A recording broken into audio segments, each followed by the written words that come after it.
Hello? Rinig pa ako? Okay. Wait lang.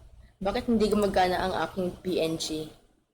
Hindi kasi naka-off kasi ang aking reactive, kaya naman pala.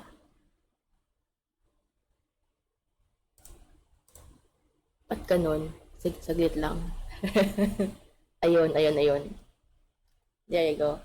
Hello, Ars. Welcome to the stream. Yes, Ars. Wait lang. I'm going to mute myself muna. Rinig ba yung music? Wait lang.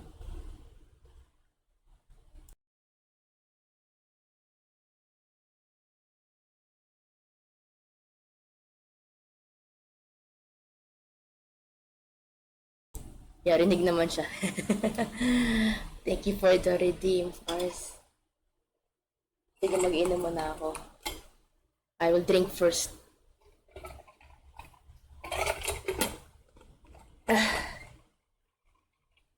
Okay. Rinig naman ang music, so I'm sure. Okay. So, ngayon, good evening, good afternoon, or good midnight, as it is here in the Philippines. It's a really cold, rainy weather tonight, and just a little bit of a short story. Few months ago, I bought this book. It's called where is it? It's called Wings of Fire: The Dark Secret. I bought it in. I bought it in fully book. So ayun.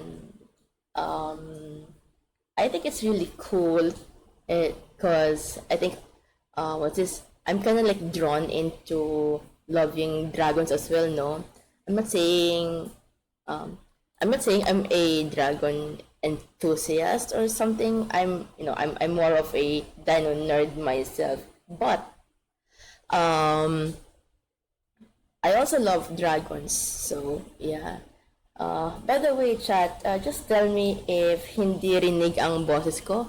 I can make my voice a little bit louder. Not sure. So yeah, this is the book that I'm going to read, no. Syempre, I don't have a cam, so I don't have a webcam with me right now. So I won't be doing hand stream. Instead, I will be giving out images of for each dragon, what's going to come later, and while I read the story, I will be coming back to this picture right now, the dragon sitting on a volcano. So yes, we are going to read Wings of Fire: The Dark Secret. So it is written by Tui T. Sutherland. So yeah, how many books are these? So 1, 4, 8, 12.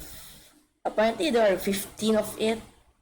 But I don't know if you guys like reading streams or whatnot.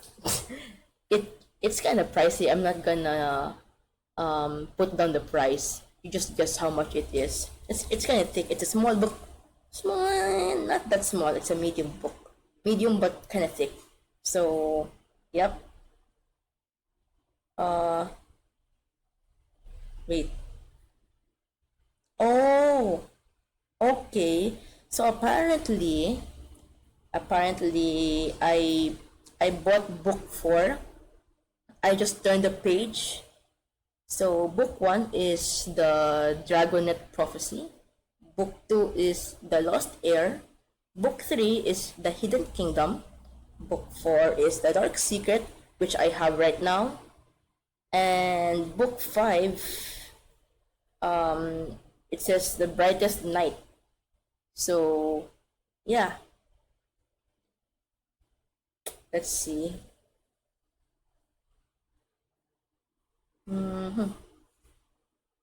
Okay, so let's get started with some some guidelines for the dragons, no?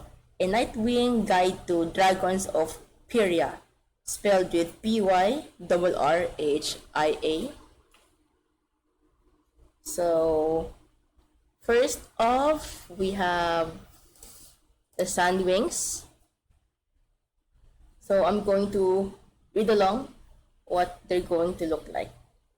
Okay, so now it's shown on stream. Sandwings. The description says pale gold or white scales, the color of desert sand. Poisonous barbed tail, forked black tongues. Rinig ba sa stream? Okay. Okay, rinig naman. Wait lang, let me just adjust my keyboard. And then I'll be putting my book in front of me. Oopsie daisies.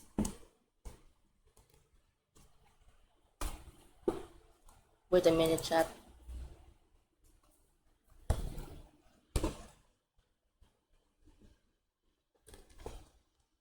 Okay. Wait, never mind. How do I put... Okay, sige. Impromptu. Okay. So the abilities can survive a long time without... Wait. Oopsies.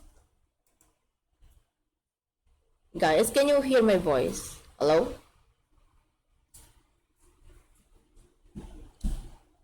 Rinig ba ang aking boses? Or the mic is just too far? Let me just put the mic. Yep. There you go. Sige, I'm going to put the mic a little bit close to me. Kasi minsan hindi na detect ang Fujitech. Ayun. Okay. Tatapat ko lang ang book sa akin. Ayan. So again, the abilities of the Sandwings are can survive a long time without water, poison enemies with the tips of their tails, like scorpions, bury themselves for camouflage in the desert sand, breathes fire. The queen, since the death of King Oasis, the tribe is split between three rivals for the throne, sisters, Burn, Blister, and Blaze. Alliances. Burn fights alongside Skywings and Mudwings. Blister is allied with the Sea Wings, and Blaze has the support of most Sandwings, as well as an alliance with the Ice Wings. So let's move on to the Mudwings. Sandwings off, Mudwings on. So this is how the Mudwings looks like. Description: thick, armored brown scales, sometimes with amber and gold underscales, large, flat heads with nostrils on top of the snout. Abilities: can breathe fire if warm enough, hold their breath for up to an hour, blend into large mud puddles, usually very strong. Queen Moorhen. Alliances: currently allied with Bryn and the Skywings in the Great War. Next dragon, we have the Skywings. Skywings. Description: red gold or orange scales, enormous wings. Abilities: powerful fighters and flyers, can breathe fire. Queen Scarlet. Alliances: currently allied with Burn and the Mudwings in the Great War. Alam mo, natanalay nung nakita ko yung mga images na to. Bilib na bilib ako sa artwork. Ang ganda din pala. I love the colors. Ganda din pala. In fairness to you, in fairness, Wings of Fire. Laro ko dun eh. Wait lang, tatabi ko lang muna yung keyboard ko. Saglit. Yan. Tapos, move naman tayo sa sea wings.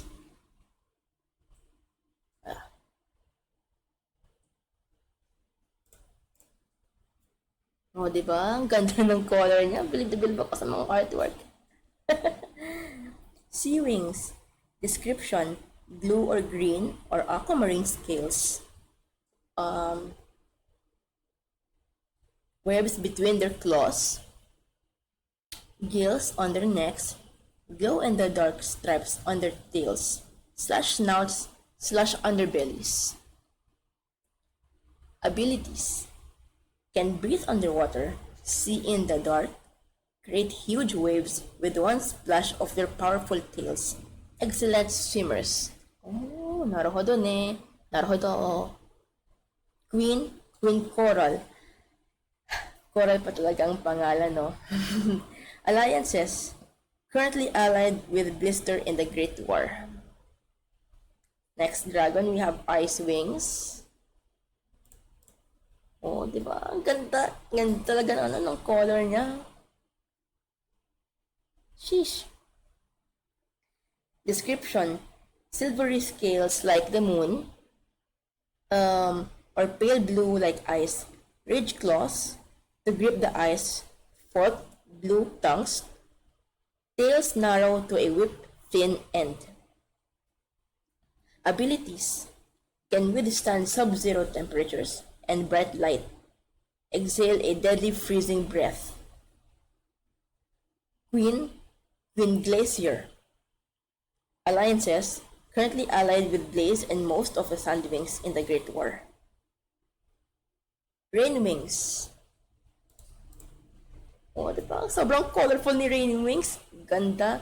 Napaka rain tropical ang color. Rain Wings. Description: scales constantly shift colors, usually bright like birds of paradise. Prehensile tails. Abilities: can camouflage their scales to blend into their surroundings. Use their prehensile tails for climbing no known natural weapons. Queen Dazzling. Alliances not involved in the Great War. Last dragon tayo. Night Wings.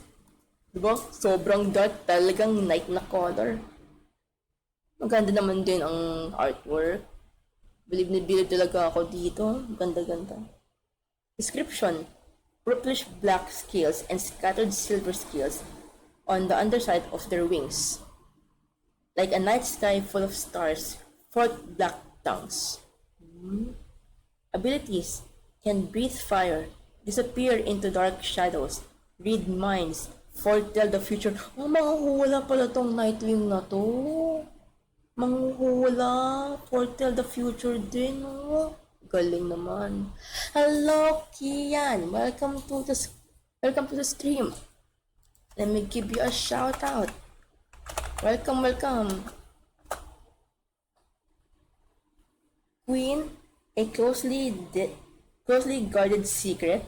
Alliances: too mysterious and powerful to be part of the war. Oh, too mysterious and too powerful. Ibig sabihin, napaka-OP talaga niya, no? Nightwing. Hello, Ragot. Salamat at nagparamdam ka naman this time sa stream. Hello. Thank you for the hydrate redeem. Hello. Bakit hindi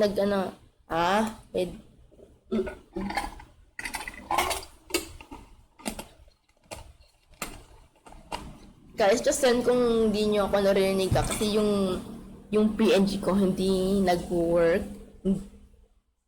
Can you guys still hear me? I'm actually looking at my PNG right now.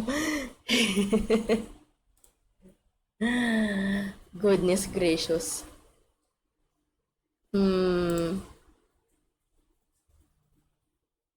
Lord. Wait lang. Let me just, tawag dito, connect and reconnect the VC.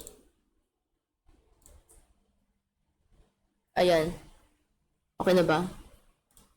Is it okay? Okay. There you go. Okay, that's good.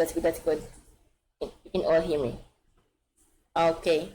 So basically, if you missed some parts, Kian, I'll just show you.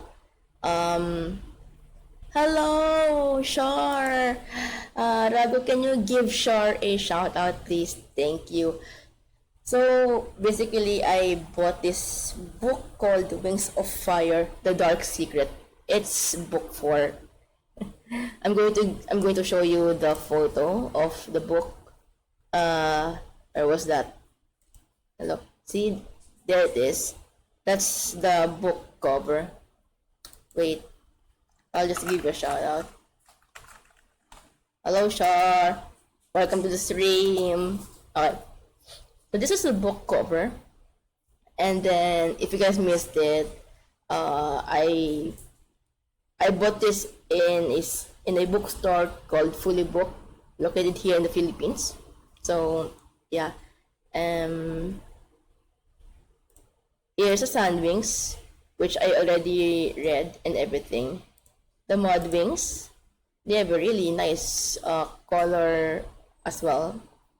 And then Sky Wings, it kind of reminds me of the Chinese dragon though, because it's red and orange thing.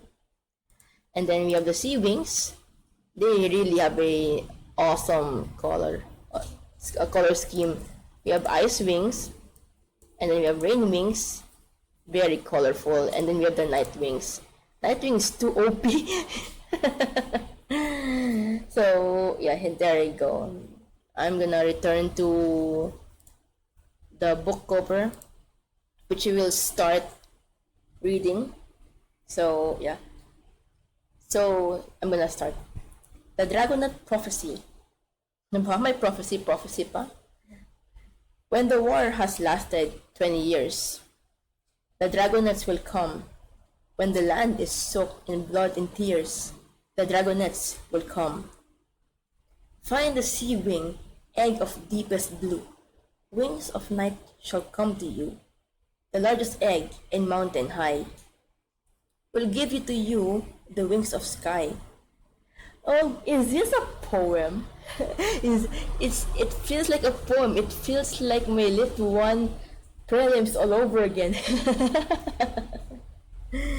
4 wings of earth search through the mud for an egg the color of dragon blood.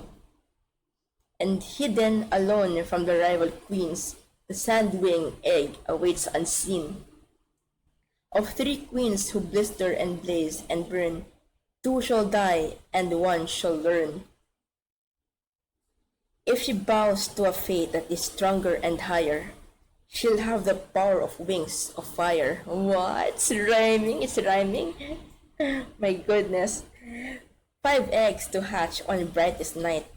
5 dragons born to end the fight. Dragons will rise to bring the light. The dragonets are coming. Ooh. Damn, bro. Okay, here's the prologue. The ice dragons came out of nowhere. It should have been a quiet night. They shouldn't have seen anyone but skywings and other mudwings on their patrol along the mountains border between their kingdoms. There hadn't been a battle near their village since the one where they lost Crane 16 days ago. Reed still couldn't think about that battle without feeling a huge pit open inside his chest. Sometimes he wanted to close his eyes and fall into the pit and never come out. But he couldn't.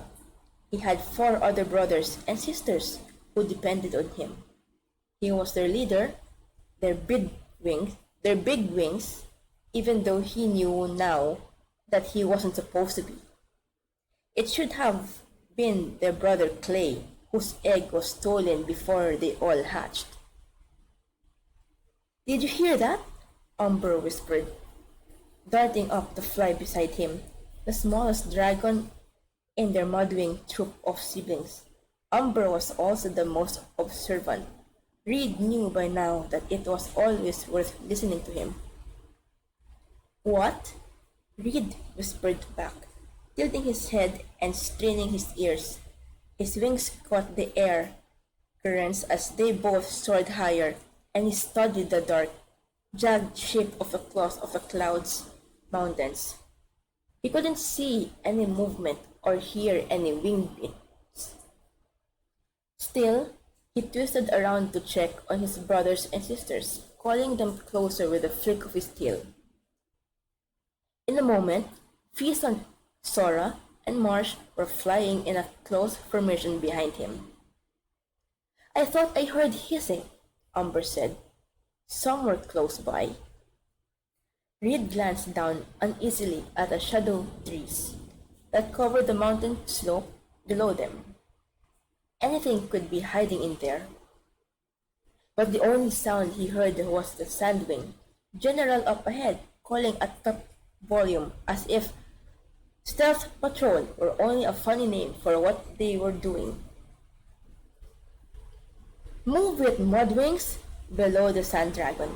His squadron of 7 Sandwings, all fiercely loyal to Queen Byrne, hovered behind him, grunting. "I want to wrap up this patrol and get some sleep tonight." "It was probably nothing," Umber said to Reed. And that was when the 9 ice dragons suddenly shot out of the forest and attacked the Sandwings. It was so fast, so calculated, and swift and sudden that 2 Sandwings were sent spiraling toward the ground with shredded wings and blood pouring from their throats before Reed could even process that this was a real attack. Marsh shrieked with terror and grabbed Reed, nearly tumbling the big wings out of the sky. Marsh had never really recovered from the first battle, where he'd seen their sister, Crane, die in front of him. "I need to do something about that," Reed thought. "But not right now." "Marsh, keep it together!" he shouted, pulling his wing free. "Come on, quick, we have to help." He saw the hesitation on all their faces and caught himself wondering, again, what Clay would have done in this situation and whether the others would have been happier and safer following him. And also wondering whether they were wondering that too. But no one said what they must be thinking. It's a suicide mission. What help can we be? I don't want to lose another sibling. Instead, they formed up behind him and dove toward the writhing dragons. Reed hated fighting ice wings. Their serrated claws seemed 10 times sharper than normal claws, and their whip-thin tails left stinging marks across his snout and wings. Worst of all, they could just breathe on you and kill you. He shot the burst of fire at the biggest ice wing, who was grappling with a Sandwing general.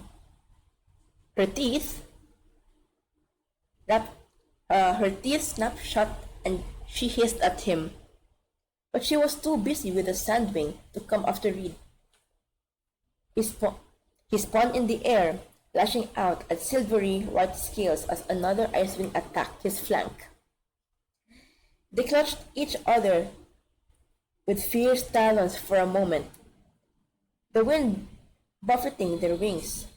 Finally, Reed managed to cough out another bolt of flames and the Icewing jerked away, narrowly avoiding a singed nose. Reed spotted an Icewing diving toward Umber and leaped to knock his brother aside. Catching the brunt of the white dragon's momentum against his chest, as he staggered back, he saw another Icewing wrap her dangerous claws around Sora's neck. And he roared with fury. Fizat was there in an instant, throwing the Icewing of Sora, but the ice dragon came back at them with her mouth open to shoot her frost breath. "I can't lose anyone else," he thought. "It'll kill me." He smashed into the Icewing's side and sliced his claws across her throat. While she was twisting to breathe on him, her eyes went wide and she made an agonized gargling noise as blood bubbling from the wounds. When he let go of her, the ice-winged soldier fell toward the dark forest, her wings twitching feebly like a dying grasshopper. "Retreat!" a voice suddenly howled. Reed's heart jumped hopefully, thinking the ice wings were giving up. But then he realized it was the Sand Wing General. "Retreat!" the Sand Dragon yelled again.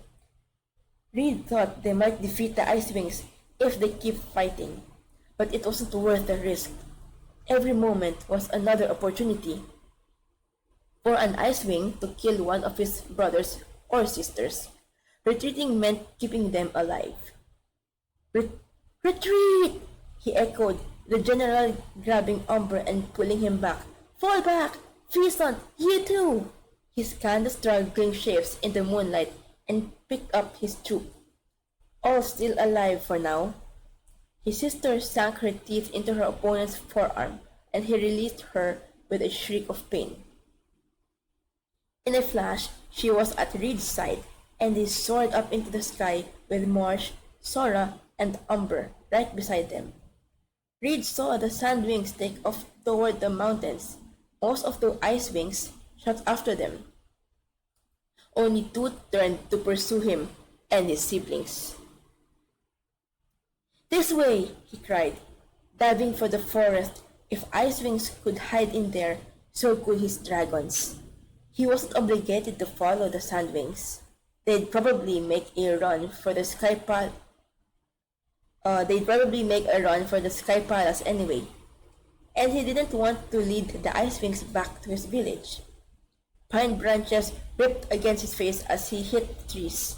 His brothers and sisters had practiced a formation like this, zipping through an overgrown forest while staying together. He had to trust that they'd remember and be close behind him.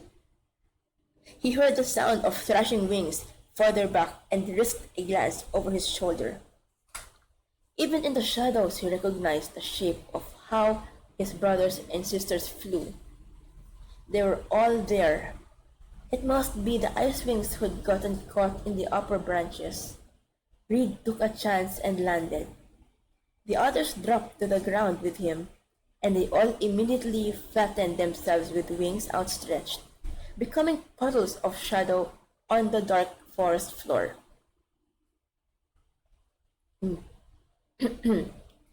Silence fell. No one breathed. It's correct. No one breathed. The branches creaked overhead, and small night animals skittered through the bushes around them. Reed felt a squirrel dart over his foot, but he didn't move a muscle. After a long while, they heard a faraway whistle and a sound of wings in the distance, as if the Ice Wings had resembled to fly away. Reed still didn't move. He waited for almost an hour until he couldn't hold his breath any longer, until any and all dragon noises had faded long ago. Then, very carefully and quietly, he inhaled. He heard the others do the same. "Is anyone hurt?" Reed asked softly. "That was awful," Marsh whispered. "I thought we were all going to die." "I'm fine," Pheasant said. "Nothing that won't heal me soon." "I'm all right, too," Sora said hoarsely. "Umber?" Reed said when the smallest dragonette didn't respond. "I hate this war," Umber burst out. "I don't understand what we're even fighting for. Who cares who the Sandwing Queen is? I've never met Burn and I don't want to. Why am I fighting an Icewing over a throne that has nothing to do with either of us?" "Because our queen says we have to," Pheasant said, with a little more sarcasm than Reed felt was safe even if there was no one to overhear. "Queen Moorhen must have a good reason for allying with Burn and the Skywings," Reed said. "We shouldn't doubt her."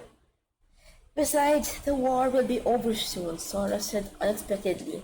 She hardly ever spoke. She'd spoken even less since Crane's death. Reed turned and saw her eyes reflecting the glow of the moonlight. "Clay is going to end it." There was nothing about the way she said Clay's name that made Reed want to sink into a mud puddle and stay there for a month. She sounded as if she believed in him. So much a dragon did barely met. They followed Reed and they loved him. He knew that. But surely they must wonder what could have been, and whether Crane might still be alive if Clay were their big wings all along. That's true, Umber said, lifting his head. Clay and his friends, they're going to save us soon. How soon? Marsh asked. I thought the prophecy said 20 years. Doesn't that mean 2 more years before they end the war? Actually, Fisan said, some dragons think it depends on when you start counting. If you count from the first battle, then it's only been 18 years. But if you go back to the death of Queen Oasis, which is really when this whole thing started, then it's been almost 20. She caught a tilt of Reed's head and shrugged. I've been reading about the prophecy since we realized Clay is in it. There was a pause as they all had their own thoughts about Clay, the war, and the prophecy. If you're all unhappy, Reed said tentatively, we could try to find the talents of peace. Fisat let out a shocked hiss. I may not like this war, but that doesn't mean we should leave our tribe and our home. We're Mudwings. We belong in our village. Unless you think we should leave, Marsh said, leaning against Reed's side. I'll do whatever you decide. We all will, Umber said. Reed knew they would. But should they? He had no idea what to do. Betray his tribe or keep risking his siblings' lives? You don't have to decide tonight, Fisan said, more gently. We just had a narrow escape. Let's go home and sleep. You'll all feel better in the morning. Reed nodded and they gathered themselves, stretching their cramped wings as best as they could under the trees. Showers of pine needles slid across their scales, smelling of winter fires. What were those ice wings doing here anyway? Marsh asked, stamping his feet. I have no idea, Reed said. It seemed as though they were lying in wait for us. But it's not like we're an important patrol. Perhaps they were here for something else, and we were unlucky enough to attract their attention. Maybe they were here for the scavenger den, Umber said. What scavenger den? Reed glanced at him, surprised. Can you smell it? Umber asked. We flew over part of it too. It's pretty well hidden in the forest. How do you notice something like that in the middle of a frantic escape? Pheasant demanded. Umber shrugged. Why would the Ice Wing care about the scavenger den? Sora asked softly. They all thought for a moment, then looked at Reed. I don't know, he said helplessly. It felt like he was saying that all the time these days. Well, Pheasant said, spreading her wings. It doesn't matter. What matters is we survived another battle, thanks to Reed.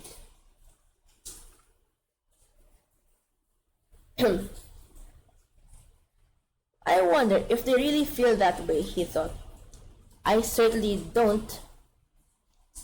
I hope we survive the next one, Marsh said gloomily. I hope we don't have to, Umber said. I hope Clay fulfills the prophecy and ends the war and saves the world really soon before we have to do any more fighting. Don't you think? Maybe he will? Maybe, Pheasant said. I hope so. I do too, Reed said. He looked up the stars. Before the war takes anyone else I care about, before our village is destroyed, before I have to choose between loyalty to my tribe and the safety of my brothers and sisters, before we have to kill anyone else. I hope so too.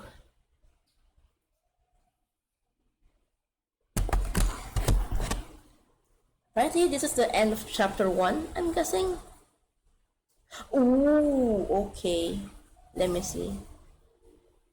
Wait, so, okay, never mind. I forgot. This is the prologue. Yep. So we just read the entire prologue. And this is where it's going to start. This is where it's all going to start, guys. I am going to read chapter 1. Part 1, The Secret Plan. Chapter 1. Wait, but first I'm going to hydrate. All this reading is making me thirsty.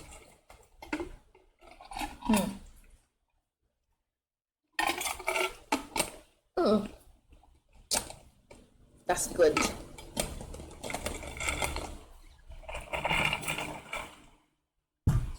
Okay, let's continue.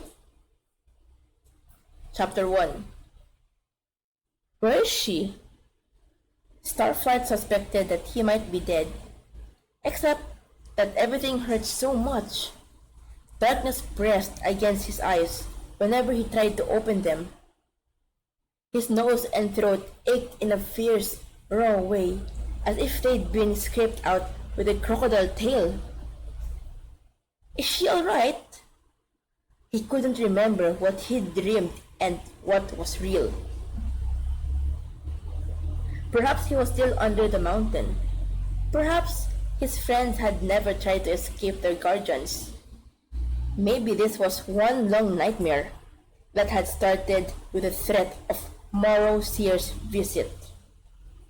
But Starflight was sure he could remember the large Nightwing taking him aside.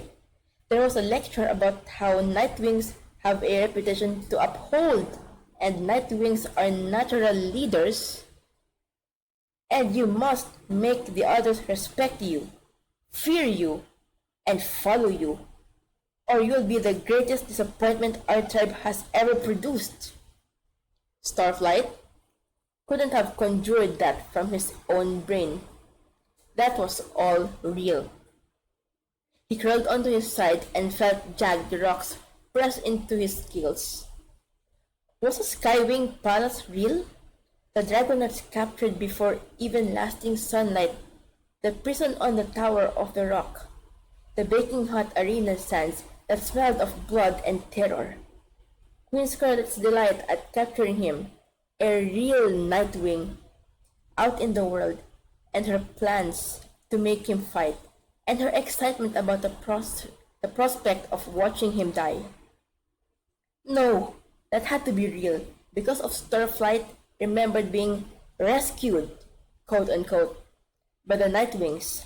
He remembered watching his friends turn into small dots below him, below and brown and bright, and he knew it was real because it felt so much like this. Felt as if he were a scroll ripped in half down the middle, so none of the words made any sense anymore. Will I ever see her again? I hope she's not here. I hope she's safe somewhere. I think there's something wrong with him. Was that a voice? He tried to listen, but his dreams dragged him back down. There had been another stern lecture from Morrowseer. It was essential for Starflight to be the leader of the Dragonets. Everything depended on him and the new order. He must convince the others to choose Bister as the next Sandwing Queen.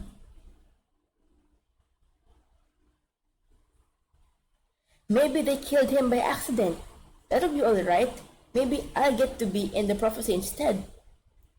I don't think that's how it works, Fierce Teeth. And then there was the Kingdom of the Sea. No one would listen to him. He couldn't lead anyone. His friends practically laughed at him when he tried to support Bister. Another prison, another escape where Starflight did just about nothing to help, and then the rainforest and the strange unnatural tunnels, one to the Kingdom of Sand and one apparently to the secret home of the Nightwings. That Starflight remembered. He remembered staring up at it, The dark hole in the tree that led to a home he'd never seen. I bet he'd wake up if I bit him. I bet Morosir would throw you in the volcano if he found tooth marks on his prophecy pet. Wait, Morosir, so you're telling me this dragon right now on the book cover is Morosir? Maybe he's the one standing on the volcano. Interesting. I think that's him. I think that's Morosir. Naruhodo ne. I bet my mom would have him for lunch if he tried. He was definitely hearing voices. Unfamiliar voices. Very close by. The memory of the rainforest was blurring. Starflight tried to fix his mind on it. On those last moments, guarding the tunnel so the Nightwings wouldn't come through and attack the Rainwings. What had happened? Well, he'd better wake up and be interesting soon, or Morosir will take him away again before we get to ask him anything. Oh, I have an idea. Claws scrabbled on a rock, and then there was quiet. Starflight's eyelids felt too heavy to open, as if extra scales were piled on top of them. He let the darkness drift up over him again. Right, guarding the hole, with clay. Morning sunbeams flickering through the green leaves, octopus blue flowers, turning their heads up to the light. Sunny was back in the village with Tsunami, watching Glory try to become Queen of the Rainwings, of all things. Sunny had brought them food the night before, her golden scales brushing against his dark wings as she passed him, strange little purple fruits. I love you, he would never say. Don't hate me because of what the other Nightwings have done. Don't think I'm like my tribe. Don't listen to the glorious description of my kingdom. The smoke and the fire and the smell and the death and the trapped, tortured Rainwings and the cruel black dragons. Don't look at me like I'm one of them, like I could ever do what they've done. Please. And then she glanced up at him and smiled, and in Sunny's eyes he could see himself as Starflight, just fine the way he was. Her friend, which made everything better and worse all at the same time. Careful, I'm not going back for more if you spill it, idiot. Get your great honking wings out of my way then, fathead. The voices again. Starflight caught at the memories, trying to remember the last thing that had happened before everything went dark. He'd been staring at the hole, wondering what the other Nightwings were really like, wondering if they were all as scary as Morosir, wondering if he went through and talked to them, whether they would listen. What if he could stop the Nightwings and Rainwings from fighting? What if his tribe understood him and believed in him? What if they thought it was better to be smart than brave? What if they didn't care that he had no special Nightwing powers? What would Sunny think of me then?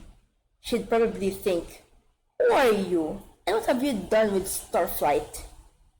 Because there was no way he'd ever be brave enough to go through the tunnel on his own. And then Clay had yelped, "Did you see that? I think it was a boar. I'll be right back." And poor ever-hungry Clay had charged off into the trees, leaving Starflight to watch the hole alone. In a heartbeat, dark wings had boiled out of the hole. Dark claws had circled his snout. A dark voice had hissed in his ear. Silence if you want your friend to live." Another dark voice. "Better safe than sorry." Although he hadn't made a sound, and he'd known it would hurt right before the blow struck his head and pain blazed through him, and that was the last thing he... Splash! Starflight jolted up with a yell. His eyes popped open. Freezing salt water cascaded over his snout and snaked down his neck, seeping into his scales. The muddled, heavy feeling vanished in an instant. "It worked!" cheered one of the unfamiliar voices. "Drat!" said another. "I really thought he was dead." Starflight shook his head, and the pain ricocheted around inside. He rubbed at his snout, trying to clear the ocean water from his stinging eyes. 6 or 7, or maybe 8 dark, blurry shapes surrounded him. Beyond them, glowing red light pulsed in lines along the walls. Excuse me. The freezing water had cleared his nose for a moment, but heavy smoky air was already pressing back in. "Who are you?" Starflight gasped, or tried to. "Huh. I thought he might attack us," said a third voice. "That's what I would do." "He doesn't look very dangerous," said another voice, skeptically. "They would have picked someone bigger, don't you think? Bigger, and scarier, and fiercer." "Like me," said the voice who had hoped Starflight was dead. "You all have tiny rain-wing brains," said yet another voice. Starflight was losing count. He was still inside his egg when they took him. They didn't know if he'd be big or scary or even if he'd be a male or a female. Otherwise, of course, they would have picked a girl. Obviously. Like me. "Hello?" Starflight coughed. "Hello?" One of the shapes came close enough for him to make out the features of a disgruntled-looking dragonette, a year or two older than himself. She poked at his mouth and peered at his teeth, jabbed at his chest, so he coughed again, inspected his claws, and sighed huffily. "Weak," she declared. "I'd have sent him back too." "You're just saying that because you're hoping they'll pick you instead," said another dragonette, pushing forward. He patted Starflight's head in an almost friendly way. "But prophecies don't work like that."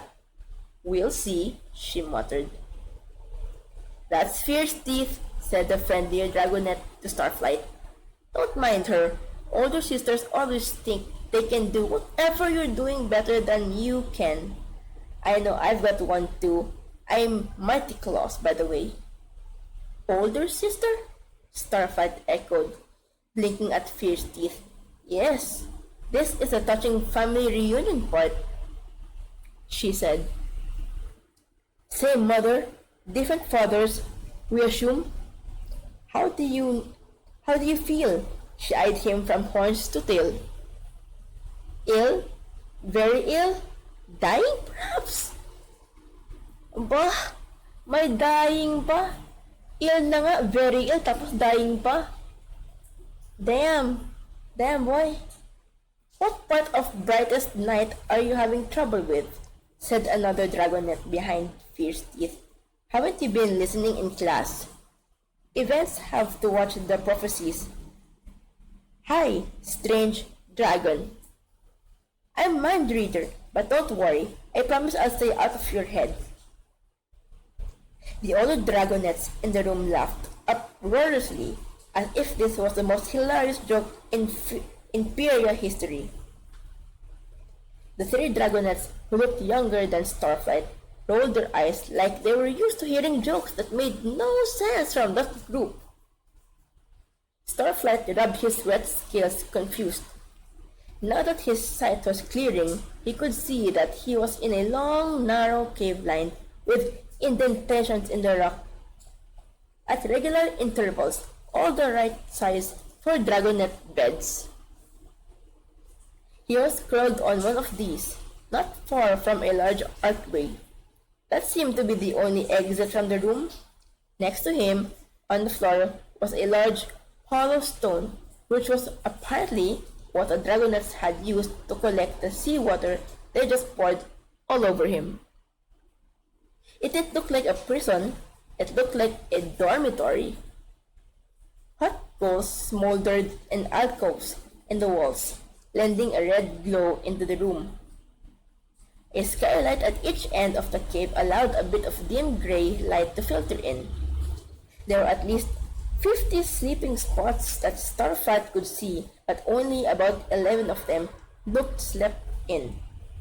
Several had rough blankets heaped on them in messy piles, while others were scattered with objects that looked like seashells and twisted bit of rock.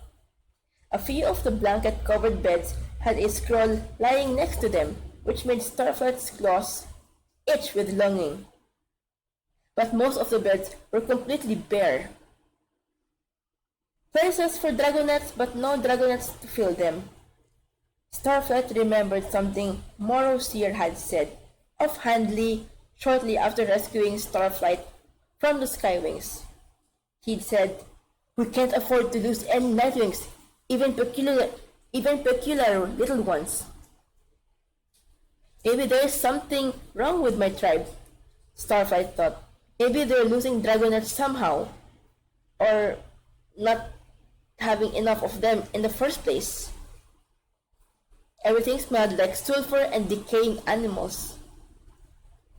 As Fierce Teeth leaned over and jabbed his stomach again, Starflight realized that a lot of the decaying smell came from the dragonets.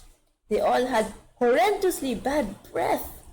Morrowseer's breath had never been wonderful either, but this was much worse. It took all of Starflight's willpower not to recoil when they spoke to him. They were also shockingly thin, every one of them, the narrow chests, bloodshot eyes, and hacking coughs. Even the dragonets who survived are in pretty bad shape, Starflight thought. He stretched gingerly, eyeing the door. It didn't seem to be barricaded in any way. As far as Starflight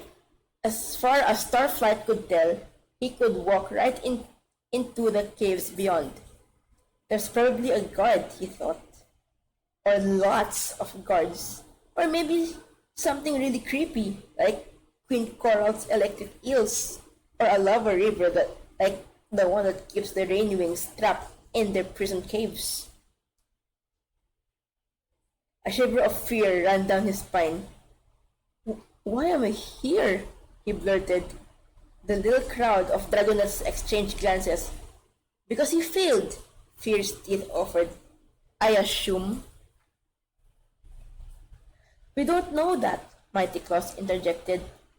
"A couple of the big dragons dropped you here a few hours ago, and you've been muttering and crashing around ever since." "Yeah, lots of worrying about Sunny." "Who's Sunny?" One of the other dragonets demanded. Starflight considered throwing himself into the volcano. "Another dragonet," he mumbled. "I hope she's safe." "I want to hear about the mainland," Mindreader said eagerly. "Tell us everything. We've heard there are trees taller than dragons, and that in some places the sky is blue. True? False? What's the coolest thing you've seen? What's the best thing you've eaten?" "You've never been into the mainland?" Starflight said. "Dragonets aren't allowed to leave the island until we're 10 years old," Mighty Claus said. "Apparently, we can't be trusted to keep all the Nightwing secrets until then." Almost in unison, all the dragonets snorted impatiently. "You're the only exception," Fierce Teeth said in a voice dripping with scorn. "Him and the other one," Mindreader said. I heard my mom say there was another." "I don't know any Nightwing secrets," Starflight said. "Oh," said Mighty Claus. "I guess that's one way to make sure you keep them." The scrabble of claws in the hall outside heralded the appearance of a dragonet smaller than the others, perhaps 3 years old.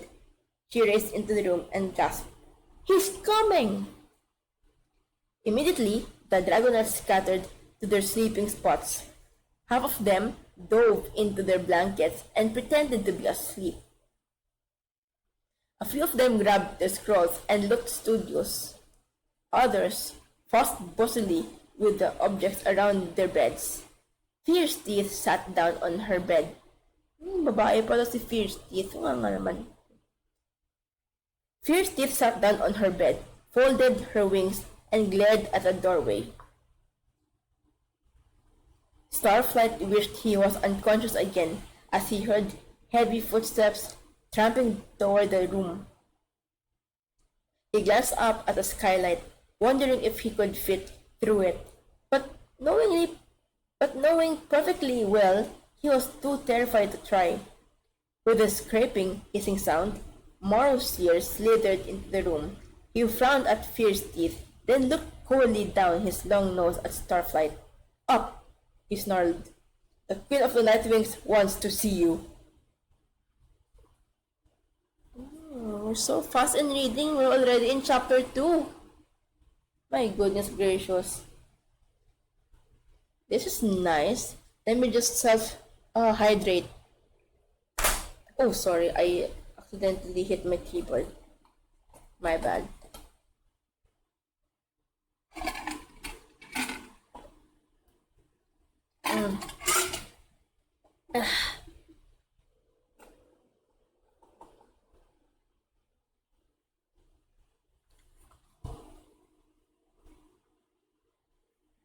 Guys, it's okay if you fall asleep, okay? Just use me as a background sound.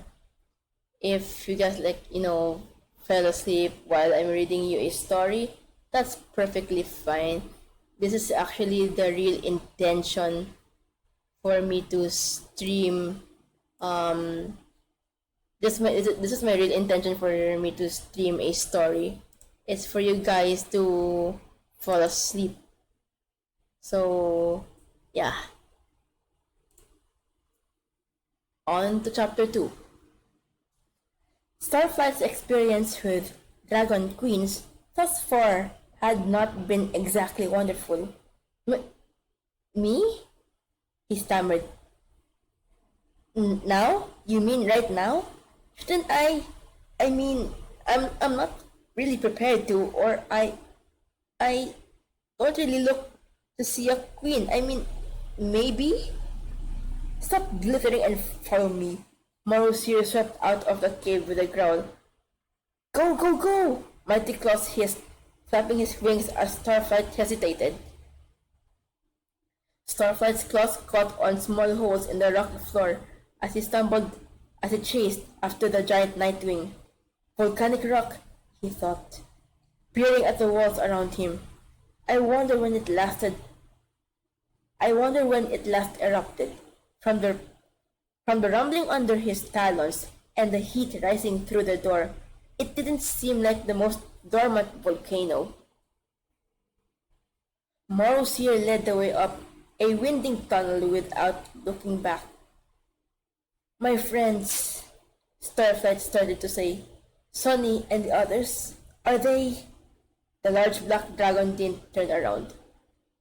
Starflight kept walking for a few minutes, then took a deep breath and tried again. When can I go back? His only answer was a snort of disgust. Starflight swallowed his question and nervously tucked his wing in. The walls felt like they were getting closer. He didn't see any guards or rivers of lava. He didn't see any other Nightwings at all. But as they moved along the tunnel, Starflight heard something up ahead. A hissing, murmuring sound that grew louder as they approached. Dragon voices jumbled and arguing. Dread prickled through every scale on Starflight's body.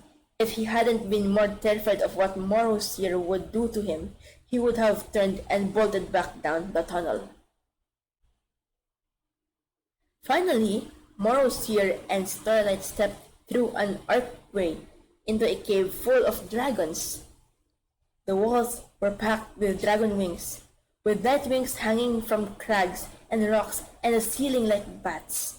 One by one, dark-scaled dragon heads turned towards them. The gathered Nightwings fell silent.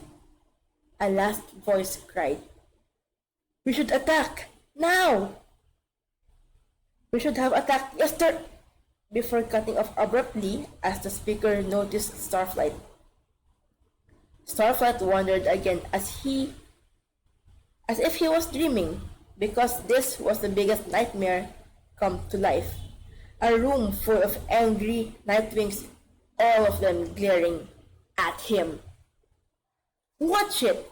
Morrowseer growled as Starflight stumbled into him, and then Starflight saw what lay ahead of their talons.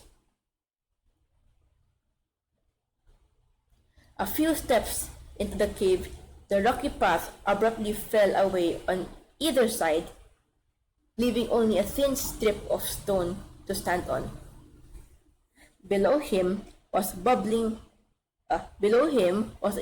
lake of glowing orange lava.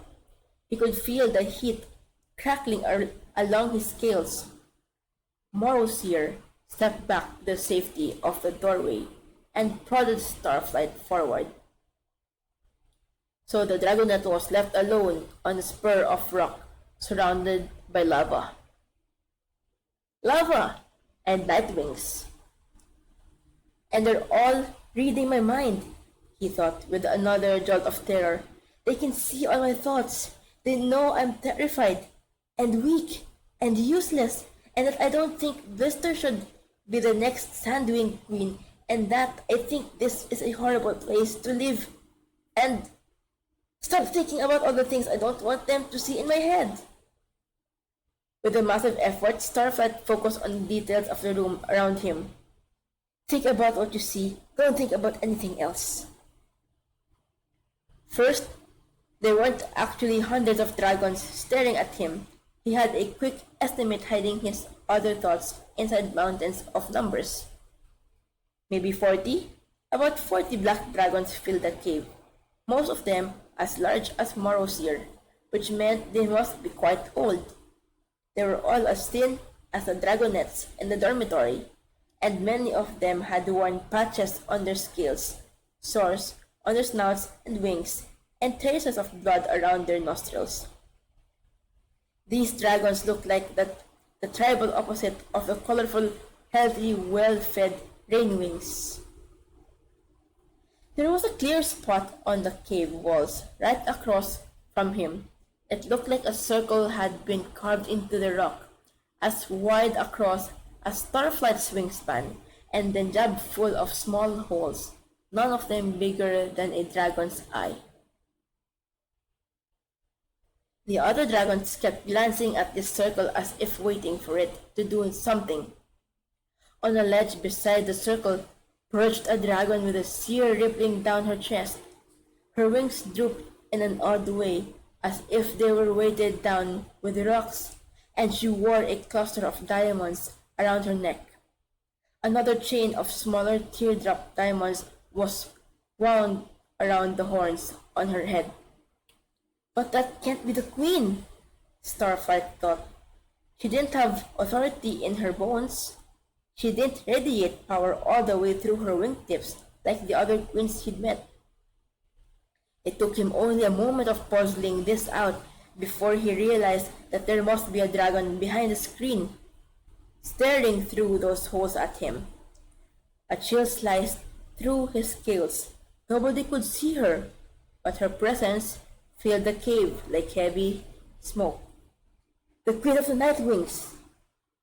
The scrolls always referred to her as mysterious and unknown, but Starflight hadn't imagined that she would keep herself hidden even from her own tribe. Why? Because it's extra terrifying, he answered himself. This is him, but one of the dragons. Yes, Morrowseer growled. We snatched him from the rainforest this morning. Wings rustled uneasily all around the cave. Has he told us anything? Asked another dragon. What do they know? What are they planning? How soon will they attack? Growled another. And how did the Rainwing escape? Another one shouted as several dragons began to speak at once. We've heard reports that there was a Mudwing with her. A Mudwing! How did he get here? Why didn't we kill them before they got away? They're talking about Glory and Clay, Starflight thought with a shudder.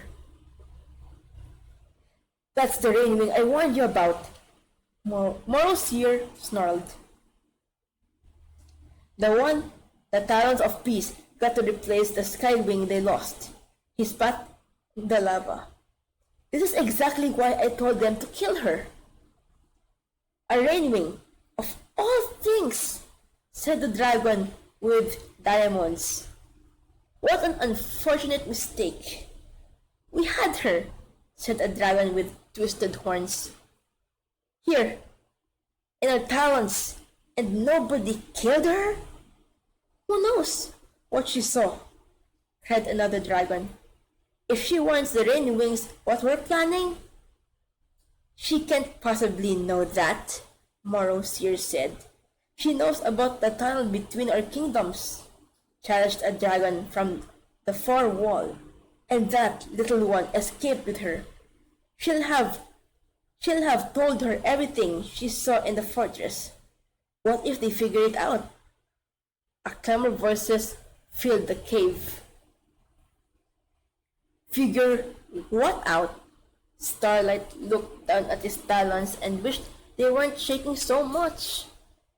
He was half afraid that he'd tremble himself off balance and into the lava. But that wasn't even in the top 20 things that he was worrying about right now. What are they planning? He glanced up at the screen where the queen was hidden. She hadn't spoken at all yet, but he could feel her watching. From the way his skin prickled, he thought she hadn't taken her eyes off him since he entered the cave. All at once, the dragon with the diamonds leaned toward the screen, tilted her head. A hush fell instantly around the room. Nothing moved except the bloop bloop of bubbles in the lava. Every Nightwing present seemed to be holding his or her breath. Starflight didn't hear anything.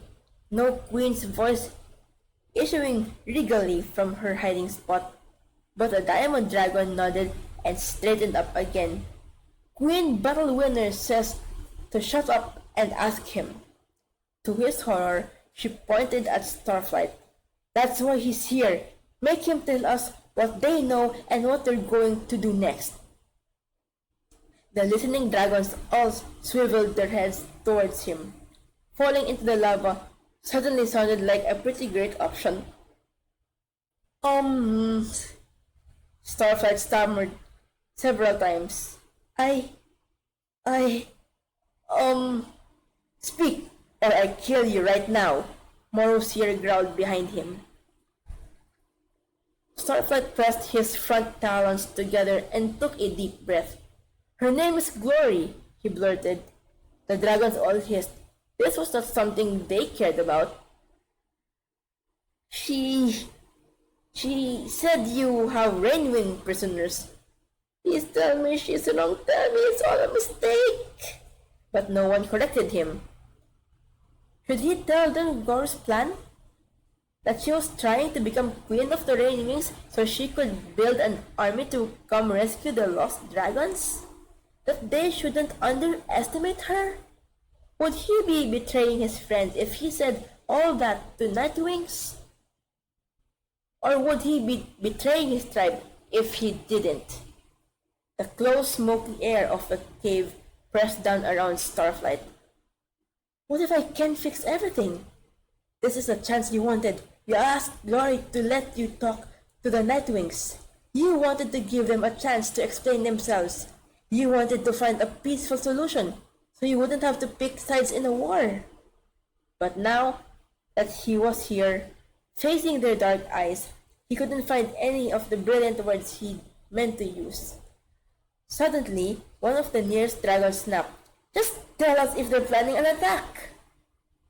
Yes, Starflight blurted. I think so. This met with such an uproar that Starlight had to sit down and cover his head with his wings. He'd said the worst possible thing. He'd made everything worse for Glory and the Rainwings and he couldn't even bring himself to speak up and try that famous diplomacy, quote unquote, he'd always thought was such a good idea. They wouldn't listen to me anyway, he told himself. But he didn't know if that was true. He wasn't brave enough to find out. It doesn't matter, rasped a hoarse, wet voice. Rainwings are no match for us. A horribly disfigured dragon pushed past Morosir, slithered into the cave, and glowered at the other dragons. His snout was twisted and deformed by a terrible scar that had closed one nostril, melted several scales, and left nasty oozing bubbles along his jawlines. The dragon with the diamonds frowned. Vengeance! You were not invited to this council. Yeah, I noticed, he hissed. And yet I know more than any dragon about rainwings and what they can do. He gestured to his face. And I can tell you that this was a fluke. Rainwings are too stupid and cowardly to be dangerous. Most of you know. I got this when I grabbed the queen. Well, turns out just one of their queens, stupid tribe, and she had no idea what she was doing. Or I'd be dead. She'd even meant to spray me. They never do. Vengeance shook his head, breathing loudly through his mouth. They have Pyrrhia's most powerful weapon, and they're too pathetic to use it. Maybe they were before this glory came along, said one of the other dragons. From what Morosir says about her, she's not as weak as the rest of them. You have no idea, Starflight thought. And it's your fault they found out about us. The Diamond Dragon said, You're the one who brought her here, even though Deathbringer warned us that dragonets were in the forest, and that we should stay away until they were gone. Deathbringer, Vengeance smirked. Oh yeah, how is your pet, Greatness? I've heard a very interesting story about him. He turned and beckoned with his tail. Starflight recognized the Nightwing assassin who was dragged into the cave by 4 guards. It was starting to get crowded on the ledge by the door. Vengeance seized Deathbringer's ear and virtually threw him onto the stone outcropping with the Starflight. They knocked into each other and flung out their wings for balance. Deathbringer wasn't much bigger than Starflight. After all, he'd looked larger when he was attacking Queen Blaze and threatening Glory. But here, in the same level predicament as Starflight, with everyone looking just as displeased with him, he seemed a lot less intimidating. Ah, he said to Starflight in a friendly way. You're here too. His eyes looked as if he wanted to ask something, but didn't dare. This dragon, Vengeance bellowed, pointing at Deathbringer. This pet assassin of Princess Greatness was actually conspiring with the enemy. He is one of who brought the Mudwing here, and he helped them both to escape. Princess, Starflight thought. So the Diamond Dragon Greatness speaks for her mother, for some reason. Hang on, Deathbringer said, hopping neatly over Starflight's head so the dragonet was between him and Vengeance. He looked around at the other dragons and spread his wings with an innocent air. Conspiring with the enemy? Do you have any proof? Yeah, I have witnesses, Vengeance hissed. One of the guards she attacked on the way out saw you helping them, and the guards you distracted from the tunnel so Mudwing could come through. They can tell us all about that. A terrible silence followed. Starflight wondered whether they were all searching Deathbringer's mind to find out what was true. He kept his own mind carefully blank, just in case. Deathbringer, said Greatness, twisting her diamond necklace in front claws. That kind of betrayal. The punishment is death. The Nightwing, the Nightwing assassin spread his wings and bowed deeply toward the queen. I swear I have only ever done what I thought would be best for my tribe. Oh yeah? Vengeance scoffed wetly.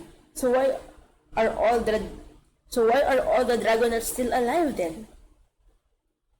Deathbringer gasped under his wing and met Starflight's eyes. There was a question in them, and this time Starflight guessed what it was. Are they all still alive? Starflight nodded. As imperceptibly as he could, and a look of relief flitted across Deathbringer's face, then was gone. My mission is not complete. It's true, Deathbringer said.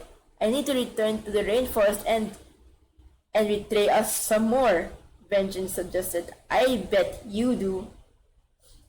Starflight noticed Greatness leaning toward the screen again, but most of the dragons were staring at Deathbringer and didn't notice this time. I assure you I'm a loyal Nightwing, Deathbringer said, his voice rising. Perhaps I think it's worth discussing whether we really need to kill these dragonets, but you see? Roared Vengeance. He's Vengeance! Greatness shouted, cutting him off. She stood up on her ledge and spread her wings, revealing the silver scales glittering underneath like echoes of her diamonds. She puffed up her chest and contorted her face as if she was trying to appear menacing and regal, but it looked like a performance. Starflight still couldn't see a future queen in her. The queen has spoken, Greatness said into the perilous silence. Vengeance, you endangered the whole tribe. You disobeyed orders. You brought a viper to us, disguised as a simple garden snake. Wait, Vengeance cried. What did he was worse? I just grabbed a rainwing. Same as always. How would I know? She didn't look no different than the others. And, in addition, said Greatness, you are irritating the queen. She flickered her tail just the tiniest movement at the guards in the doorway. No! Shrieked Vengeance. His wings flapped open, but he'd barely lifted off when the four guards grabbed him. With one swift heave, before Starflight even had time to blink, they hurled the scarred dragon into the lake of lava. Oh no! Poor Vengeance. Oh, we're so fast. We're already in chapter 3. Oh.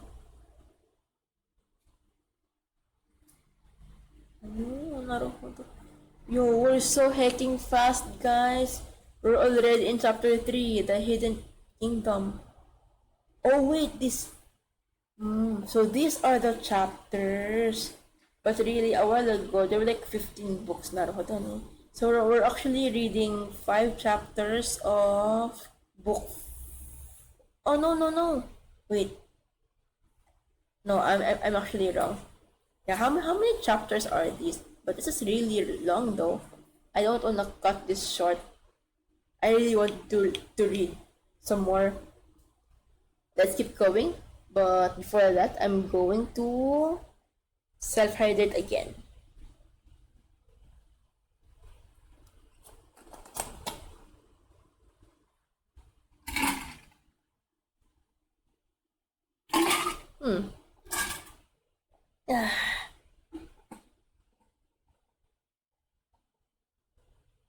It's raining outside. Such a cozy night, guys.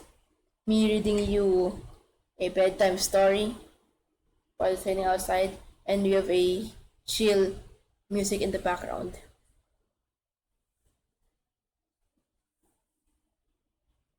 Deathbringer shot up and out of the way as lava splashed all around them. Starflight didn't move fast enough, and a bright orange droplet splattered on his foot.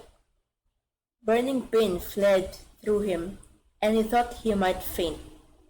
Then a shape surged out of the lava. Vengeance, screaming and trying to escape as he was boiled alive. Ooh. Oh no, poor Vengeance. Man, now I feel bad about Vengeance. He was boiled alive in the volcano. Oh man.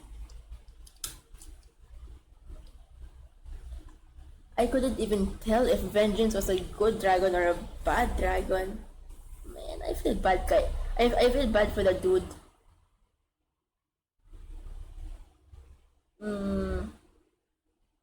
Where did I stop? There you go. Deathbringer's talons yanked Starflight into the air just in time. Lava spread in all directions as the dying dragon flailed his wings. Don't do this to me! Save me! Vengeance howled. The guards stepped forward with expressionless faces. They were wearing a sort of armor, including helmets, and thick plates over their underbellies, and they were all carrying wicked pronged spears like the one Glory had brought back to the rainforest. It was these spears they used to shove Vengeance back under the lava, and to hold him there until the thrashing stopped and the dark shape of the scarred dragon finally sank all the way below the bright gold-red surface and disappeared. After a long moment, Starflight remembered to breathe again. He glanced at Deathbringer, hovering in the air beside him. There was an unusually somber look on the assassin's face, as if he had just seen a glimpse of his possible future, and not in a magical prophetic vision sort of way. Thank you, Majesty, Deathbringer said at last, bowing toward the hidden queen. Don't, Deathbringer, Greatness said, her voice cracking. She cleared her throat and looked away. We're not done with you, she addressed the guards. Take him to the dungeon. We'll investigate the charges and then Her Majesty will decide what to do. Deathbringer flew down to the guards and allowed them to push him out of the door, only glancing once to meet Starflight's eyes with a look Starflight couldn't decode. Maybe he expects me to have mind-reading abilities. Maybe he's trying to send me a message. If so, sorry, Deathbringer, you picked the wrong dragon. Greatness rubbed the ridges above her eyes, looking tired. Alright, we need a break. If it's your turn to eat this week, go do that now and we'll reconvene tonight. She glanced around the room, leaned toward the screen again and added, the queen says to return at dusk. The possible defensive and offensive strategies. Morosier, see if you can claw some more information out of the dragonet before then. Morosier dipped his head, flexing his talons. Starflight hoped uneasily that she meant claw in a metaphorical way. The Nightwings began to disperse, most of them through holes in the ceiling. Morosier jerked his head, and Starflight reluctantly followed him back into the tunnels. The mention of eating had reminded him of how hungry he was, although he couldn't really worry about food when he wasn't even sure if he was a prisoner or a spy or just a failure. And after what had happened to Vengeance, Starflight was pretty nervous about what the Nightwings might do with a failure. Morosier's wings billowed like thunderclouds as he stormed ahead of Starflight. Soon, Starflight realized that they weren't going back to the dormitory. Morosier had taken a turn somewhere, and now Starflight could see dim gray light up ahead. They emerged onto a shelf of rock that jutted from the side of the fortress. Below them was a weird landscape of rocks that looked like giant lumpy gray-black dragon scales, with a fiery orange glowing underneath, filling in the cracks. A lava field, Starflight thought. He remembered a little about volcanoes from one of the scrolls he'd studied back under the mountain, what felt like a lifetime ago. But there weren't any active volcanoes on mainland of Pyria, so he hadn't memorized it like the other scrolls. It had never occurred to him that the Nightwings, who'd written most of the scrolls, might have first-hand knowledge of volcanoes. Might, in fact, be living on one. Starflight couldn't see any caves or a lava river like the one Dory had described, so he guessed they were the other side of the volcano. But the air was as smoky and grey as she'd said, and as hard to breathe. It still felt the raw scrape feeling all the way down his throat. Moreover, in the ashy sky, a pair of black dragons wheeled and circled around and around like vultures. Starflight wondered if they could see the mainland from up there. How far was the island from the rest of Pyria? Did the Nightwings have a way to get there other than the secret animals made tunnels to the rainforest? So many questions. His whole life he'd been full of questions about the Nightwings and their secret home, and now perhaps they could all be answered. He took a moment to think. I'm here. This is my home. This is my tribe. This is what I was looking for. But it didn't feel true. This awful place was nothing like the Nightwing utopia he'd always imagined. He'd pictured a beautiful hidden place full of art and music and dragons who loved to read, with spires reaching to the clouds and waterfalls and sunlight and a library around every corner. Not this, the smoke and stench and hostility and gloomy surroundings. And even a million answers, even all the answers to all the questions he could think of, wouldn't be able to take the place of Sunny and the other dragonettes. Morosir stared across the lava field and inhaled several times, his nostrils flaring and his tongue slithering in and out. He did this for so long that Starlight began to wonder if there was something wrong with his nose. Starlight squeaked at last. Morosir glared at him in the middle of a giant sniff. Just, Starlight said, I just want you to know I don't know anything else, really, about the Rainwings attacking. Almost immediately, his Tetrio's brain started clamoring. Except that Glory might be queen by now, and that Rainwings are normally pacifists, and... He fixed his eyes on the mountain behind them and tried to think of nothing but lava. Morosir snorted. That doesn't surprise me, he said. You're just about the most useless spy I've ever met. He spread his wings and inhaled once more. Let's go. He still nearly knocked Starflight off the ledge as he leaped into the sky. Down there? Starflight called, glancing at the molten cracks in the rocks below them. Is it safe? He flapped to catch up to Morosir. Of course it isn't, Morosir snapped. Several dragons have made the mistake of trying to land down there, only to break the crust and fall right through. He nodded at a white shape sticking out of the rocks. Starflight peered at it until he realized what it was, and then wished he hadn't. His stomach twisted as he spotted a few others, dragon skulls, their mouths opened in an eternal scream. I wouldn't suggest a closer look, Morosir said dryly. We're going over there.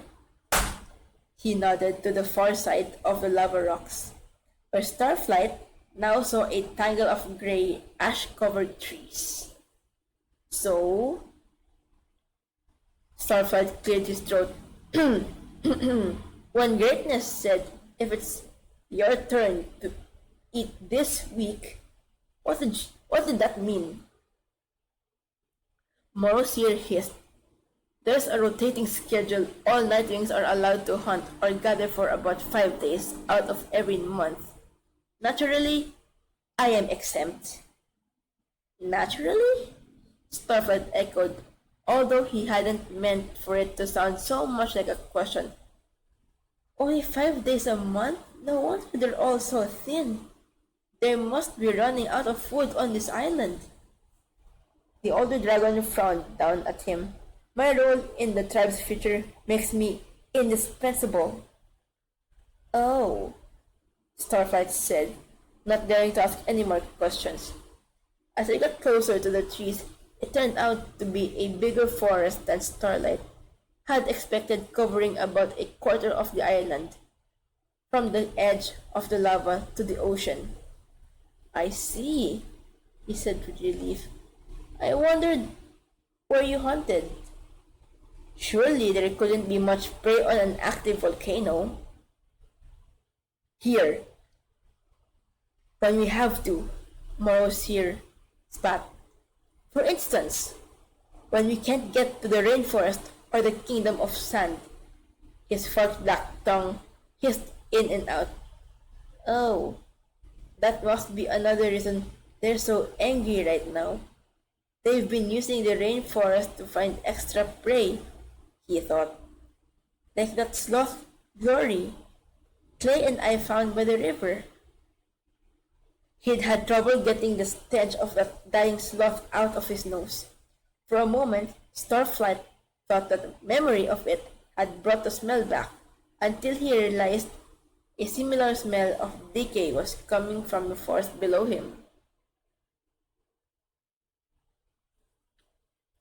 The whole island was like this when we got here. I should have said that in a more deep tone. The whole island was like this when we got here. Morose here said. You mean covered with trees? Starflight asked. What happened? The volcano. Stupid question. Of course it was the volcano. He looked back at the mountain, which must have sent a river of lava this way that covered almost all the trees, turning the island into a mostly barren rockscape.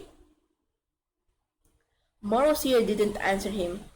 They circled overhead once, and Starflight spotted a few other Nightwings prowling through the trees. Morosier glowered at them, then flickered his tail at Starflight. Quickly, he snapped, before one of them finds my prey. You're... Starflight startled fiercely, but Morosier had already tucked his wing and was arrowing down to a patch of stunted trees not far from the beach. The older dragon landed with a thud that sent grey dust billowing around his talons. Immediately dropped his nose to the ground. With a horrible snorting noise, he charged across the clearing, taking deep breaths and flickering his tongue rapidly in and out. Starflight had never been hunting like this. Dune had taught them what he could in the caves under the mountains, and sometimes it had involved scent trails. Starflight was always decent at those, but usually it also involved being quiet, waiting to spot your target, and then attacking swiftly before they even knew you were there. But from the noise Morosier was making, Starflight thought every animal on the island must know he was coming. He followed the large black dragon, thinking about Dune and his hunting lessons.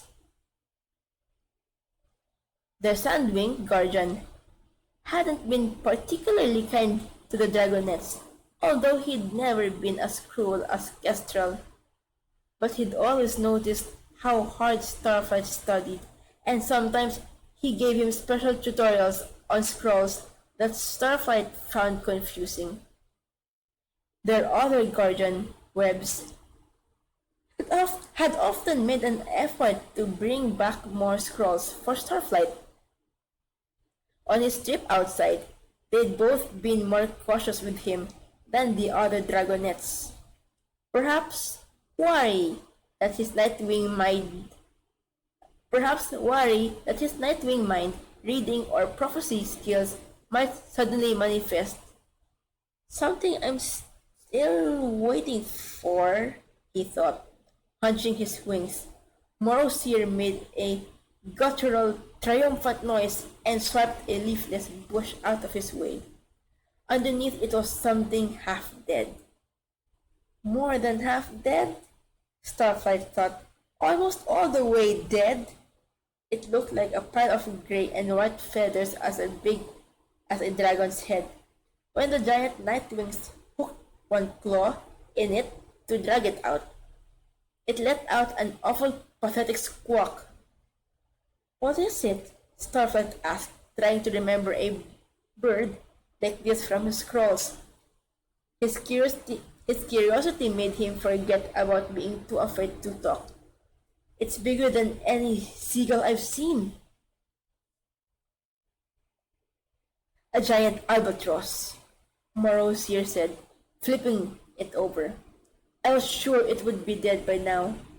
With a shrug, he sliced one claw the bird's throat. Starflight covered his snout with one of his wings. The toxic smell of the dead bird was almost overwhelming.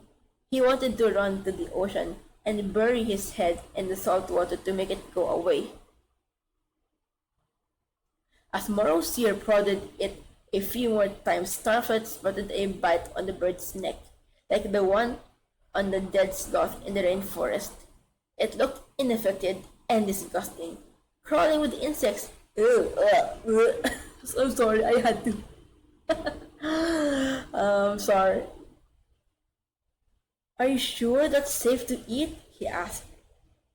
I'm the one who killed it, Morosier growled. I'm certainly going to eat it. But won't it make you sick? Morosier gave him a dark look. Nightwings don't get sick. Don't tell me you have a weak stomach in addition to everything else wrong with you. No, I don't think so, Starflight said, hoping he wasn't about to throw up and prove himself wrong. But look, there's probably horrible bacteria although that's wound. Of course there is, Morosier said. How do you think it died? My bite infected it. That's... He paused, frowning at Starflight. Isn't this how you hunt too? Starflight glanced down at the horrible-smelling bird. He had a feeling he shouldn't admit that so far Clay had done most of the hunting since they left the mountain. But he also didn't want to admit that he didn't understand this at all. Use your brain, he told himself. You can figure this out. You bite your prey, he said slowly. And then you wait for it to die. And then you find it and eat it. Once, it's already dead and rotting. But it doesn't make you sick. He squinted at Morosier's teeth. There's something in your mouth that kills them, even if the bite itself wasn't fatal. Is it venom? Morosier shook his head. Some Nightwings think so. But none of our scientists have been able to find any when they examine our tribe's corpses, nor have we had any success replicating rainwing venom shooting. He scowled at the bird and abruptly ripped off its wings. You may have this, he said, ungenerously tossing it at Starflight. Starflight jumped back to avoid catching it, and the wings splattered to the ground in front of him. Several wriggly things crawled out of it, and he closed his eyes quickly. He said, no thank you. Morrow's here already had his teeth buried in the underbelly of the albatross. He tore off a mouthful and chewed for a moment, staring narrowly at Starflight. What do you think you're going to eat? He barked. This is the Nightwing way. I'll catch something else, Starflight said. He glanced around. A turtle or a lizard or something. I'm starting to see why you're so useless, Morrow's here hissed. No one's ever taught you to be a Nightwing. We assumed you'd be born superior, like the rest of us. But perhaps you're defective. Well, we don't have time for delicate sensibilities and a lengthy turtle hunt. Eat the wing or starve. Starflight was too intrigued by this strange biological phenomenon to register that he'd just been called defective as well as useless. Listen, it might not make you sick, but I think it would make me sick, Starflight said. He wished he could write all this down. Were there any scrolls about Nightwing bites and what they did to their prey? Maybe they could study the tribe and write the first one. I'm not used to eating infected carrion. Scientifically, I would assume it's something you have to adjust it to over time, as your dragonets will have done, growing up with a diet like this. But I won't have the correct antibodies to keep me safe. It's not worth the risk. The enormous black dragon had paused mid-bite and was staring at Starflight with his mouth open. Well, he said after a long moment, that answers that question. What question? Starflight asked. Morrow's here picked his teeth with one claw and lashed his tail. Now, I know who your father is. Ooh, he knows the father, ayo. Wait, let me just fix my hair. It's getting in the way. Hold on, chat. After I'll fix my hair, I'll take a self-hydrate again, because we're already into the next chapter.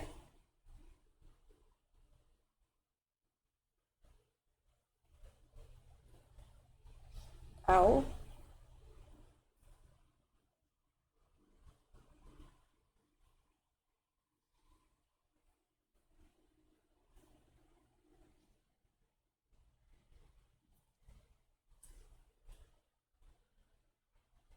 Ow, that hurts. Ow.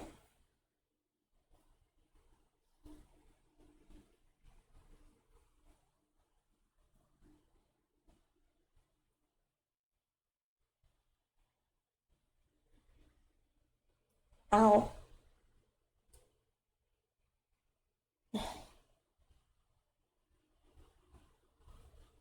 Okay. Self-hydrate, guys.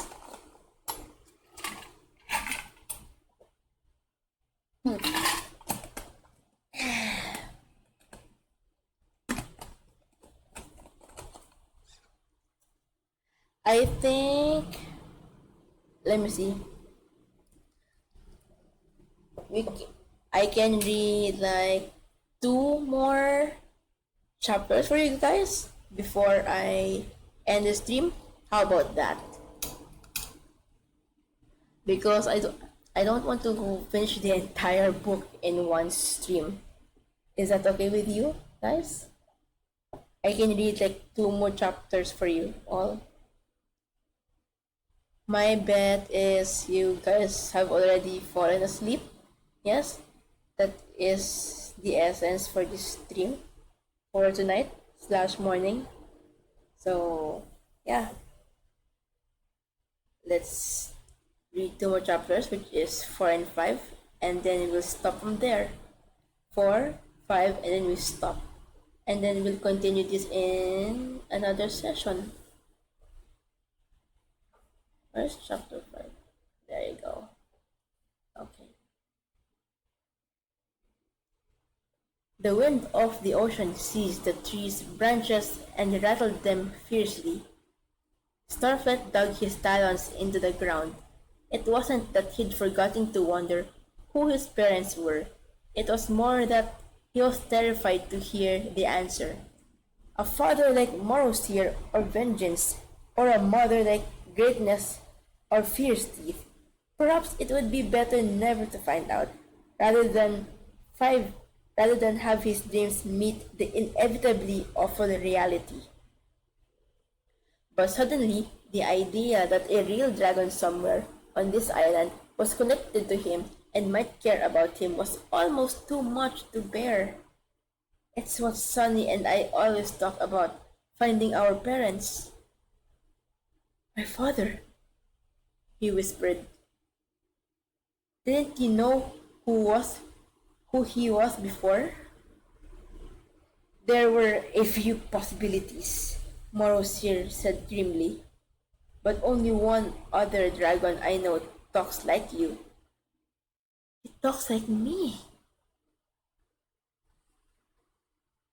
Well, this is guaranteed to make him even more insufferable, Morosir muttered, shredding the other albatross wing and stuffing scraps of meat in his mouth.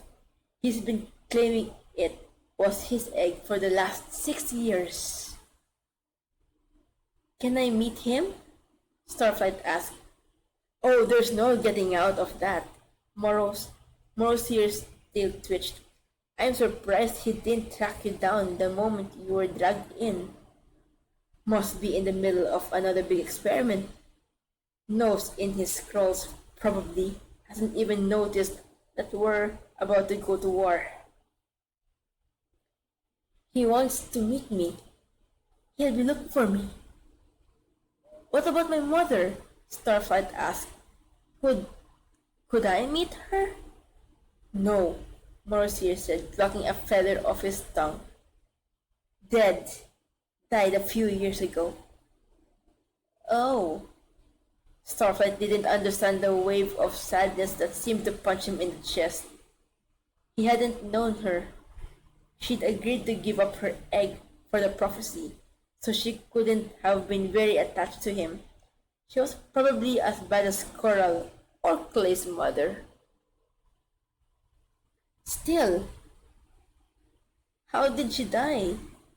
Starflight tried, not to look at the mess Morosir was making of the albatross. Dune and Kestrel and all had always insisted on strict table manners and cleanliness since they were all trapped under the mountain together, in just a few caves with nowhere to escape to if someone ate their prey in a loud, annoying way. Wow! May mga manners din itong mga dragons to. Ayos din sila no? Nakakabilib. She got herself involved in a battle, tried to help a sea wing who had been attacked by 2 sky wings. Morosir grunted. Idiot! So obviously you didn't get that brain from her. He narrowed his eyes at Starflight and waved one of the bird bones at him. Enough! I have questions for you. I really don't know anything, Starflight said in a hurry. How dangerous is that rain wing? Morosir asked, ignoring him. Our studies indicate that most rainwings care only about themselves and prefer everything to be easy. Accurate? Starflight nodded. He really desperately didn't want to betray Glory in any way. But he couldn't think of a way to avoid Morosir's question or lie to him. And Morosir was sure to read the truth in his mind. To his surprise, Morosir's shoulders relaxed. That's what I thought, he said. So perhaps they won't do anything. Perhaps they'll roll over and go back to sleep. Starflight realized that Morosir had misunderstood him. He'd only meant that laziness was true of most rainwings, but a nightwing had heard that it was true of Glory as well. Maybe, he said non-committally. He tried not to think about Glory. Would never let us go. how she would fight tooth and claw to rescue the Rainwing prisoners. It had been strange seeing her like that, as if she'd borrowed Tsunami's ferocity for a day. For years, Glory had acted as though she didn't care about anything, but apparently, imprisoning and torturing members of her tribe was one way to get her attention. He remembered what the council had said. What plan was the council talking about? He asked. What is it we don't want the Rainwings to know? He stumbled over the words, trying to say we, quote unquote, as if he could be part of this tribe. But he wanted more Morosier to feel as if Starlight was on his side, that he could be trusted. It was a trick he'd seen Sonny use a few times when Glory and Tsunami were fighting. Why are we mad at Tsunami today? Now what has Glory has done to us? And it often worked. Not this time though. The less you know, the better. Morosier snapped. You'll get in less trouble that way. That wasn't generally Starflight's philosophy. He'd say knowing more was always better than knowing less. Morosier ripped the last chunk of flesh off the bird and spat out several more feathers. If you're determined to starve, he muttered, and devoured the wing he'd thrown to Starflight in a few bites. Very well, he grumbled. Let's go see Mastermind. He flung the remains of the bird into the bushes and jumped into the sky. Then I'll take you to the alternates, he said over his shoulders. The what? Starflight asked, but Morosier was winging away quickly and didn't look back. Starflight followed him, still thinking about the way Nightwings hunted. It explained a few things, including the bad breath on all the dragonettes in the dormitory. Oddly, Deathbringer didn't seem to have the same smell. Starflight wondered if the assassins spent more time on the continent than other Nightwings and had learned to prefer live, prey over carrion like most dragons. Ahead of them, the Nightwing fortress loomed, black against the gray sky. It was massive, built in layers that wrapped halfway around the mountain, but it also looked somehow precarious, as if one rock shelf could shift underneath it, and the whole thing might suddenly slide all the way into the ocean. In fact, Starflight squinted. It was hard to see at first, black on black in the dark, smoky air. But as they got closer, he was sure part of the fortress had been swallowed by lava. Clearly some time ago, a whole corner of the building, at least as big as Queen Scarlet's gladiator arena, was covered by a hardened mass of black rock bubbles. It looked like a giant dragon had reached out of the mountain and slammed its talons down over the walls.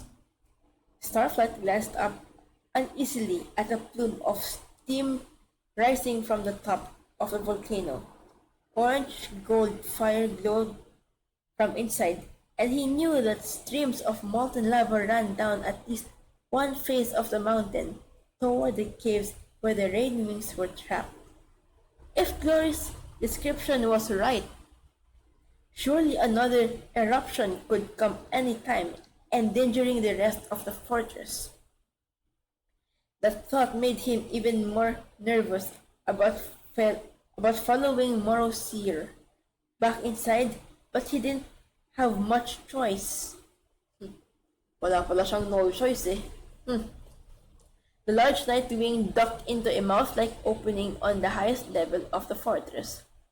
The tunnels here were lit with hanging chandeliers of torches as well as the niches of coal. Starflight had seen before. The stone under his talons felt smoother and more polished, as if it was frequently swept or mopped, unlike the lower tunnels. Starflight thought of the gold dragon prince in the sky palace, the emerald-studded throne in the kingdom of the sea, and the colorful flowers that wound all around the Rainwing village. There was nothing like that here. Nothing to break up the monotony of the stone walls. Nothing to showcase the wealth and power of the Nightwings. Then again, I guess no one ever comes here, he thought. Instead of trying to impress other dragons with opulence, they do it with mystery. He could see how that would make sense. But it would have been nice to see something beside fire and rock in all directions. As they turned a corner, Starflight paused and looked back. He thought he'd heard, but maybe he was imagining things. But it had sounded like claws tip-tapping on the stone behind them. He stared along the dark tunnel and suddenly had a shivery feeling of hope. Maybe it's Gary, he thought. Maybe she's here and camouflaged. Maybe she's come to rescue me. She couldn't imagine how she could have gotten past the Nightwing guards, who must be posted around the hole. In fact, if he were in charge, he'd have stuck a Nightwing in the tunnel at all times, just to be sure no one could invisibly squeeze by.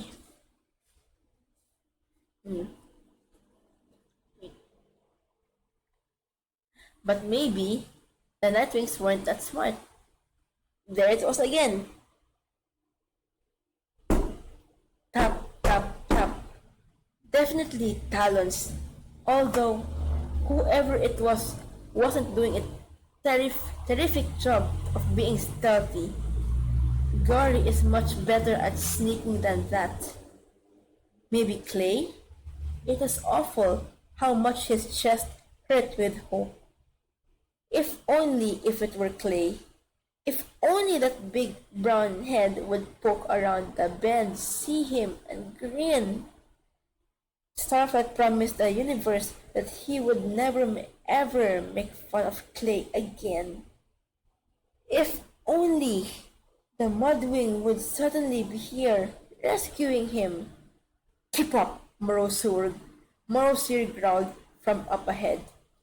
Starflight realized that he was really being an idiot if someone was trying to sneak up behind them, to rescue him. It wouldn't much help if Starlight stood there staring at them. He started to turn to follow Morosier, but just then a head did poke around the last corner. It wasn't Clay, or Glory, or Tsunami, or Sunny. It was just a Nightwing Dragonette. She stared right at him for a startled moment, and then he shrugged and turned away. But at the same time, she yelled, "Oh my gosh, it's you!" and vaulted up to him, grabbing up his front talons. "I had a vision of you!" She glared grandly. He froze in the act of trying to pull his talons away. "Have you had any visions about me?" "You did?" Starflight said, blinking. She appeared to be his own age. So if she was having visions, that meant Dragonets did develop their powers before they were full grown, which meant Starflight should have something by now. But he didn't.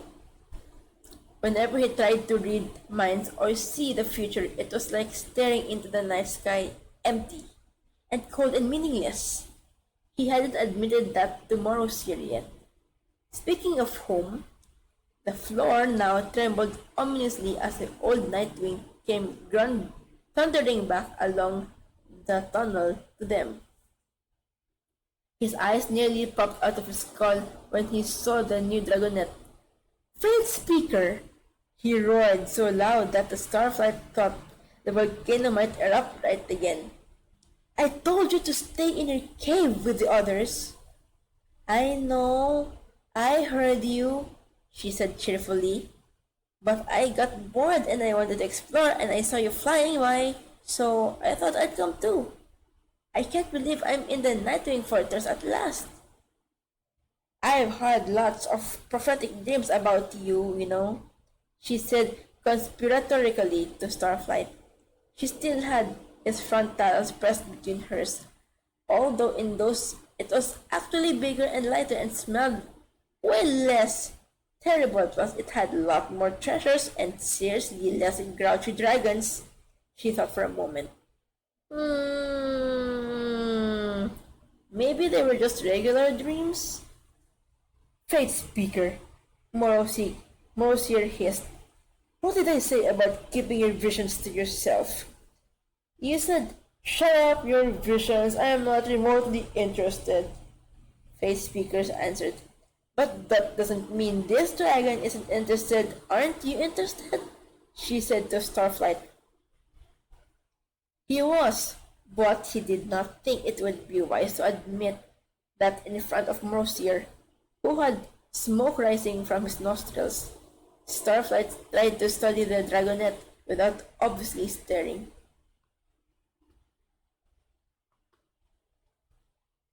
Fate Speaker's black scales shimmered with underscales of deep blue and purple, like Starflight's wings.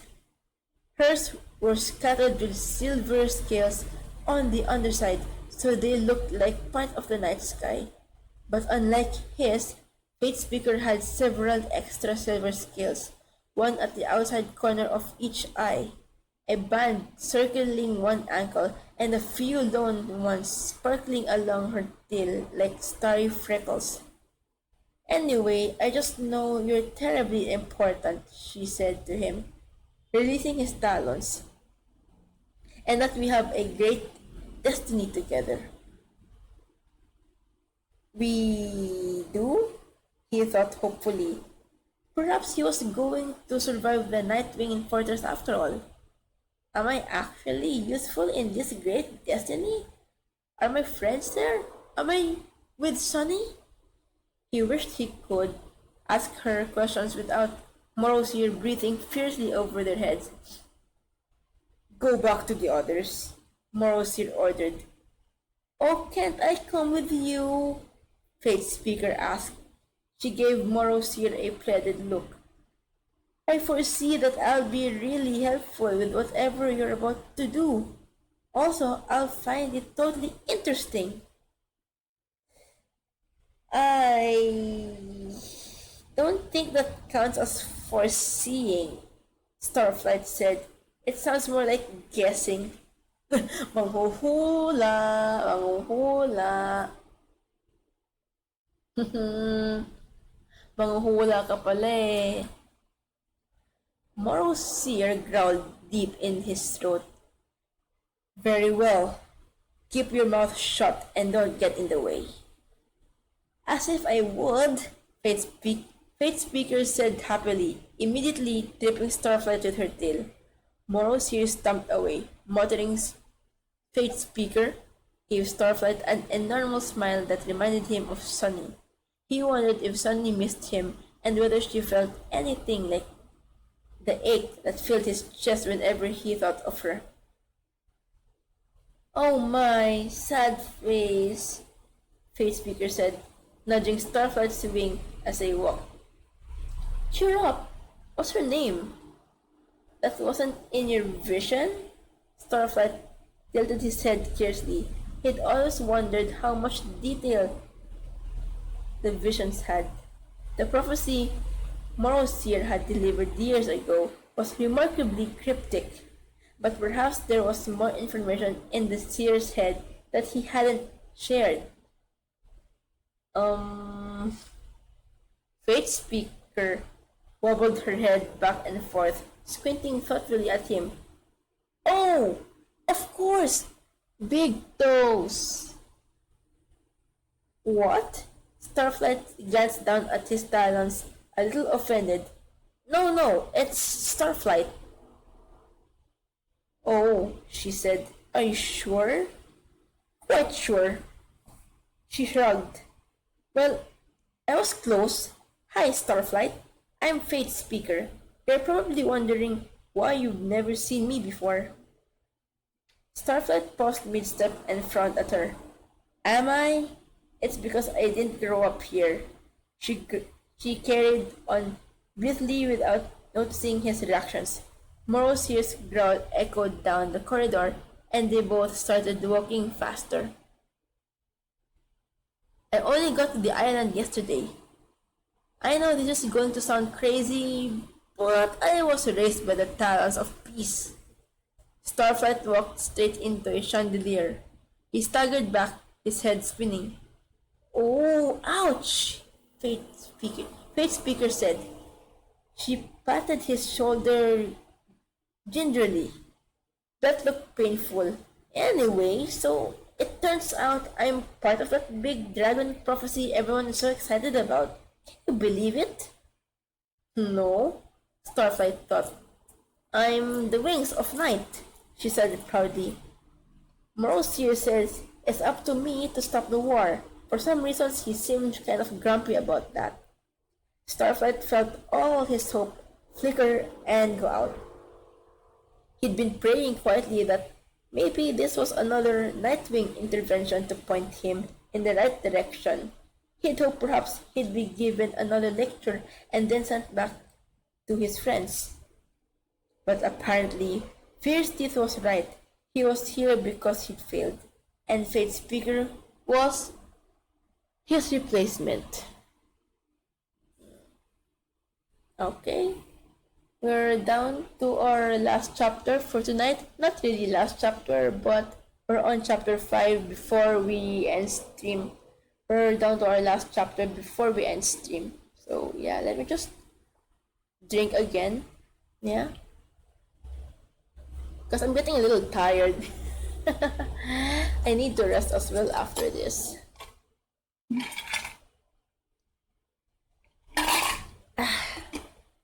Good water. I'm kinda tired as well, so let's end at chapter 5. Because yesterday I had a Valorant slash Tetrio stream. So yes, we will stop at chapter 5. And then we'll continue this next reading session in the next stream. So yeah. Chapter 5. It made sense. Fate's Speaker had powers and Starlight did not. He'd failed to follow Morosier's orders more than once. He was a useless Nightwing and a useless Dragonet of Destiny. Wow, Fate's Speaker said, finally noticing his expression. You look like someone just ate your own walrus. Are you alright?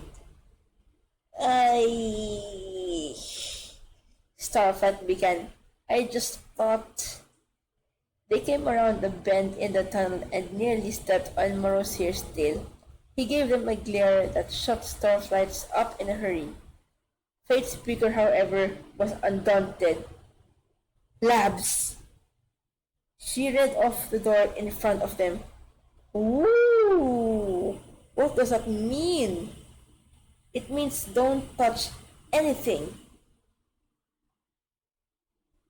It means don't touch anything, Morosier said grimly.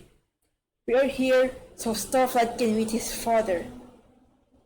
If we're very unlucky, we'll have time to give us a tour of all the experiments he's working on, he hissed. Let's get this over with. The door swung open to reveal a huge room, more brightly lit and cleanly kept than any other part of the fortress that Starflight had seen. They were standing on a balcony. There was a level above them and a level below them, and a crisscrossing network of strange pipes stretching across the space in front of them. No! No! Cried a voice. A whip-thin black dragon shot down from the top level and hovered in front of them. He wore an odd helmet over his whole head, with only a few small holes poked in it for him to see out. Rather like the Queen's Council screen, Starflight thought, I must not be interrupted. This experiment is at a critical juncture. And greatness says I might be shut down at any moment. Everyone, please leave. He flapped his wings and front talons at them. Mastermind, Morosir said coolly. It seems you were right all along. The dragonet from Farsight's eggs is apparently your son, and he is here now, so I've brought him to meet you. Starflight tensed, expecting the other dragon to shrug and shoo them away. But instead, Mastermind reached up and removed his helmet, revealing a snout pockmarked with little scars and curious bloodshot eyes.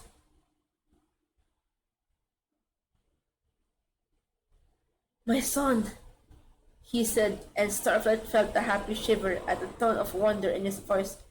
Mastermind landed on the balcony beside them, set his helmet on the floor, and took Starflight's shoulder in his talons.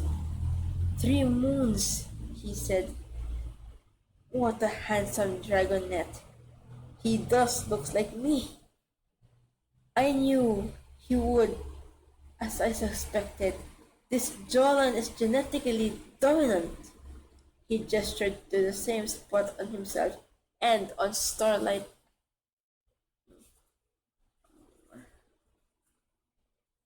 Okay. Ah, and yes, see the way the star scales on our wings spray outward like a splash of water, whereas Morosir's, for instance, cool inward more like a snail shell. He flared one of his wings and then reached for Morosir's, but the larger Nightwing batted him away with a snarl. All theories at this point, of course, Mastermind said, and Starflight found himself smiling back at his father's toothy grin. A larger data set would naturally be essential for proving anything, but one is much better than none. Entirely wonderful, in fact, especially compared to most of the rest of the tribe, including yourself. Right, Moros here? No dragonets yet. No dragonets as yet? Morosir's face indicated he did not intend to dignify that with a response.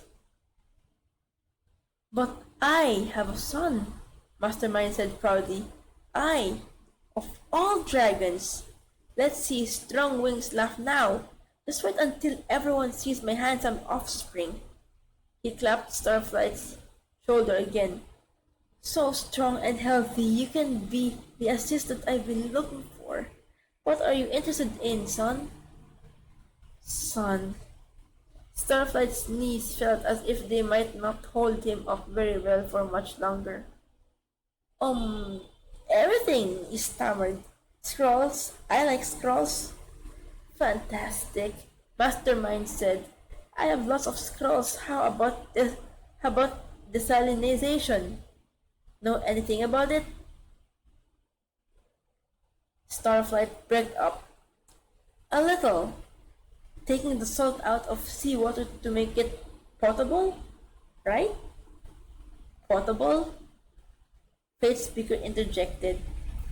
She was watching them with wide startled eyes, and Starflight remembered that she didn't know yet that he'd been raised away from the island too.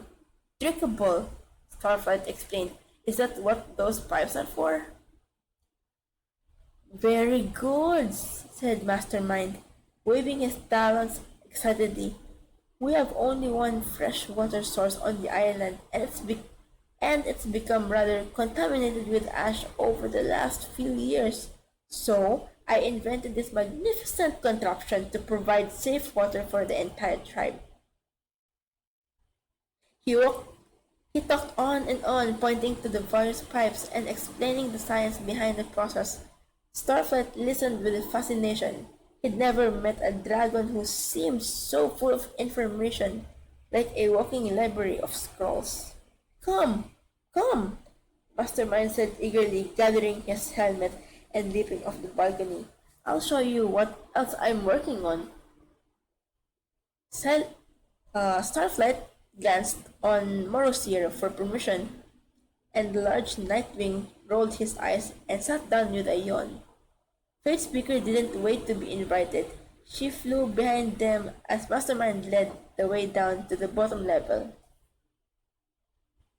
Here is, here is where I do all my volcanology, he said, striding between tables laden into the ground. I'm testing for materials that can withstand eruptions and working on scale models of buyers and outlining possible implementation systems. No wonder I need an assistant, right? This place is pretty cool, Fate Speaker said, glancing around at the volcano experiments. It's amazing, Starflight said. He peered down at the smoke issue from a deep hole. He wanted to study each section of the lab in careful detail. There was strange contraption in the corner that looked as if it were designed to fit entirely around a dragon and then be filled with something. Water? Maybe? He couldn't even imagine. He already had a million questions and a couple of ideas about lava that might be worth testing. If his dad didn't mind some suggestions. Mastermind flicked his tail at a corner of the lab where tiny versions of the mountains had been constructed with little fortress tucks on the side. Several of them were already smoldering ruins. Not going well, as you can see, he laughed a little, almost nervously. Queen Battle Winner isn't pleased about that. Of course, she has her own ideas about where I should be focusing my attention. Come! Come! He lifted off toward the top level. Starflight took one more look around, wondering what could be more interesting or important than protecting the tribe from the volcano. I wonder if he's done any research on the Nightwings infecting the prey they bite. Maybe I could help him study it.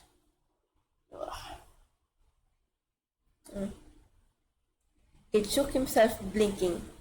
Sounds like I'm planning to stay. He glanced at Fate Speaker, then quickly at one of the smoking jars of lava. I might not have any choice about that, but they have to let me see Sunny again. If I'm trapped here forever, without her, without even a chance to say goodbye. Come on, Fate Speaker interrupted his thoughts, tugging him into the air. They hurried after Mastermind and discovered that third level was another balcony with several doors ranged around it, each one marked with 3 or 4 different symbols. Starflight's father stopped in front of one door and rubbed his front talons together. About a year ago, we discovered a truly astonishing natural phenomenon. You won't know about this. The Talons of Peace have no idea. None of the other tribes do. Our understanding of this biological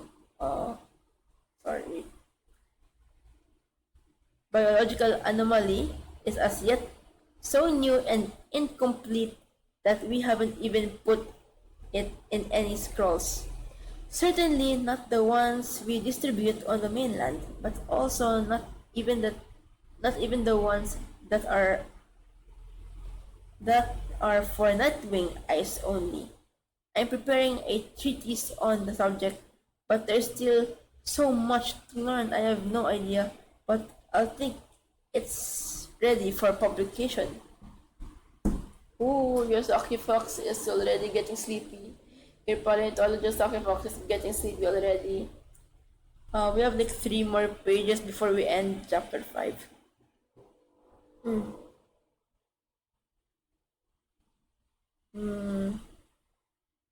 Where did we stop? Okay, I'll just reread the line here. I am preparing a treatise on the subject, but there's still so much to learn that I have no idea when I'll think it's ready for publication. You see? He said, leaning toward them. It turns out one tribe of dragons has evolved an unusual defense mechanism. They can shoot venom from their fangs. I read fangs as lungs. I'm sorry. Deadly, toxic venom that essentially melts any animal or plant plant matter it comes in contact with you. Sorry. Oh God, in contact with. And you'll never believe which tribe. He didn't wait for them to guess. Rainwings. Rainwings, Fate's speaker echoed in a surprised voice. Starflight's heart was sinking. He suddenly had a feeling he really did not want to see what was behind those doors. Let's see, we'll start here, Mastermind said. He opened one of the doors to reveal a long, narrow stone room. A set of silver shackles with every short chain was bolted to the floor near the entrance, and all along the length of the room, black markets scarred the floor and the walls with indecipherable notes scribbled beside each one in chalk. Starflight stared at the shackles, feeling ill. Mastermind hopped down the room, avoiding the black patches, although they all seemed to be hardened and harmless, like old lava. This was one of the first questions. Naturally, when we first learned that rain wings could shoot venom, how far? Was it a short-range weapon or a long-range weapon? Would we be able to approach them and incapacitate them if we develop projectiles that could be fired from a safe distance? He stopped at the far end of the room and indicated a mark on the floor. This is as far as I've seen any dragon marked on the floor. Oh, wait. Sorry, let me reread that line again. This is as far as I've seen any one dragon shoot an older male rainwing. So, my hypothesis is that it's a skill that gets stronger as they age. He rubbed the horns on his head, frowning in thought. I wonder if they have any elderly dragons we could bring over and test. Bring over? Starflight thought bitterly, as if they're invited guests instead of abducted prisoners. Fate's speaker was eyeing the shackles nervously, too. She looked as if she didn't know quite how to ask about them.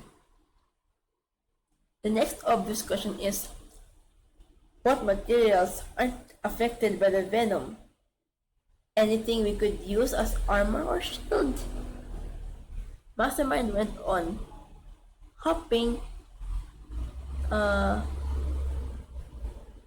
Wait, where's that? There you go. Mastermind went on, hopping back up the room towards them. Come! He ushered them out and over to the next door. We had to devise ways to study and dragons without placing ourselves in danger.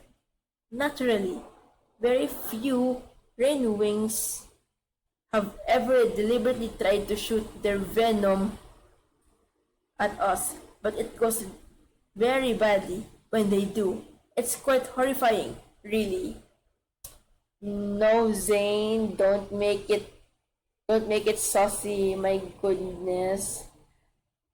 No, don't make it saucy. I'm reading you a story. This is a bedtime story for you guys.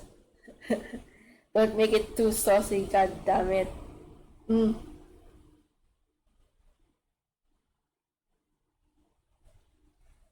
But yes, Zane, welcome to the stream. Welcome, welcome. Welcome in. He opened the door and swept his talon toward the tables inside. Items of different shapes, sizes, and materials were arranged in related groups. One table contained a gathering of sad little plants in pots, drooping yellow flowers dripping with black. Another was all rocks, and a third, Starflight, looked away quickly when he realized that the trays all contained remains of living things, sloths, lizards, fish that hadn't survived the experimental process. Ew, Fate Speaker cried. We've tested it on everything, Mastermind said proudly. Turns out it doesn't affect metals, so... He banged on his helmet, which gave out a muffled clang in response. But anything alive, plant or animal, it just destroys. If it gets in your eyes or your bloodstream, you're dead within minutes. If it only hits your scales, you'll wish you were. We have a couple of recent streams I'll be getting to study as soon as they've released from the healers. He rubbed his talons together again. If you're lucky, I'll let you take a peek, he said to Starflight. A once-in-a-lifetime opportunity to see what Rainwing Venom can do. I know what it can do, Starflight choked out. I've seen it kill 2 dragons. Possibly 3 if Queen Scarlet is dead, he thought of. He thought of Jord. I don't know how to pronounce that. It's FJORD. It's like Mjolnir, but okay. He thought of Jord, the first dragon Glorious Venom had killed, the Icewing, who had been about to kill Clay in the arena. Some of the poison had landed on the open wounds on Jord's neck. That must have been why it killed him so quickly. And Crocodile, the Mudwing, who had betrayed the talons of peace and led the enemy right to the Summer Palace. When Glory killed her so they could escape, her venom had gone right into the dragon's eyes. But Queen Scarlet, he shifted uneasily. If he remembered right, Glory's spray of venom had landed on the side of the queen's face, so she really might still be alive. Alive and looking like vengeance, which didn't bode well for the dragonettes. Mastermind stared at him avidly. 2 dragons. Kill them? Are you sure? How incredibly careless. We haven't picked up any Rainwings with that little control yet. It wasn't careless. It was on purpose, Starflight said, annoyed on Glory's behalf. Face Speaker sucked in an astonished breath. Well, I never... Are you sure? His father's wings flared. He looked equal parts alarmed and enthralled. That changes things entirely. A variable I hadn't considered. You'll have to tell me about it. What prompted the attack what it looked like, how long it took the victims to die, whether there was any time to fight back. Starflight, Starflight realized too late that he couldn't have said anything if this information would go back to the council. They'd know how dangerous Glory was. He had to hope that Mastermind was too wrapped up in his experiments to tell anyone. My. Mastermind headed toward the next door, well knowing the venom only worked on certain substances. Led us to the next project, constructing armor that could withstand a rainwing check, if necessary. But it isn't necessary, Fate Speaker chimed in. Rainwings don't attack other dragons, everyone knows that. She looked at Starflight. Well, they're not supposed to. Even a rainwing will defend herself sometimes, Starflight said. Not often in my experience, said Mastermind. But why don't you stand back, just in case? He waved them a few steps away, settled his helmet over his head again, and flung open the door. Inside, a dragon was pinned to the wall. Okay. Oh, I guess that's it for tonight. We're not yet halfway done. We just finished chapter 5. We can I can read you chapter 6 onwards in another stream. Yeah. I'm getting sleepy already, so who do you think we can raid, guys? Let me just pull out my what is my sub raid in my Discord server.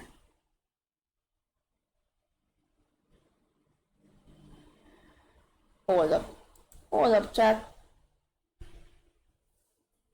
Where's my server name?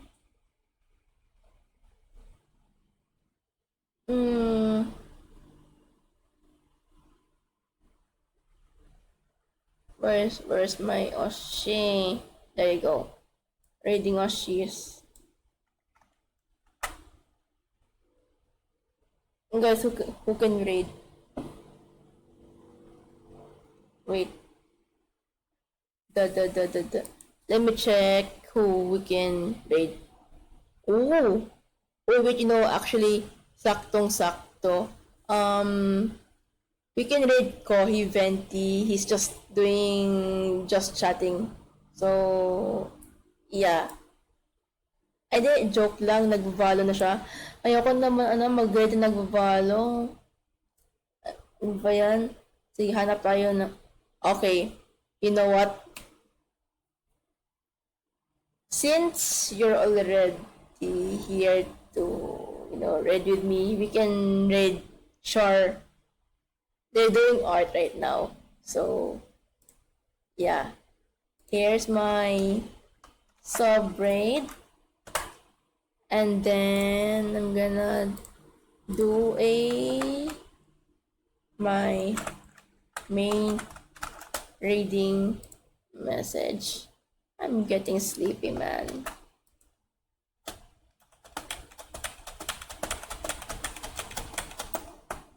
So yeah, there you go. There's my reading message. So yeah, you may choose to read with me, you may choose not to. If you're still there, you can read with me. So yes, we can raid virtually sure, raid virtually sure. We can raid them. They're doing art. Virtually sure. They're doing art. So yeah, let's raid them. So yeah. Oh, thank you, love. I will read. I will hide raid before we raid.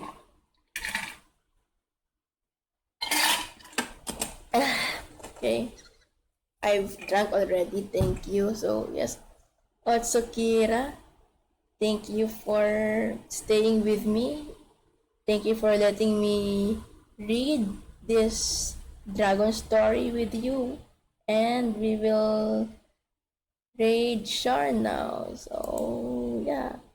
Good morning, good evening, good afternoon, and everyone.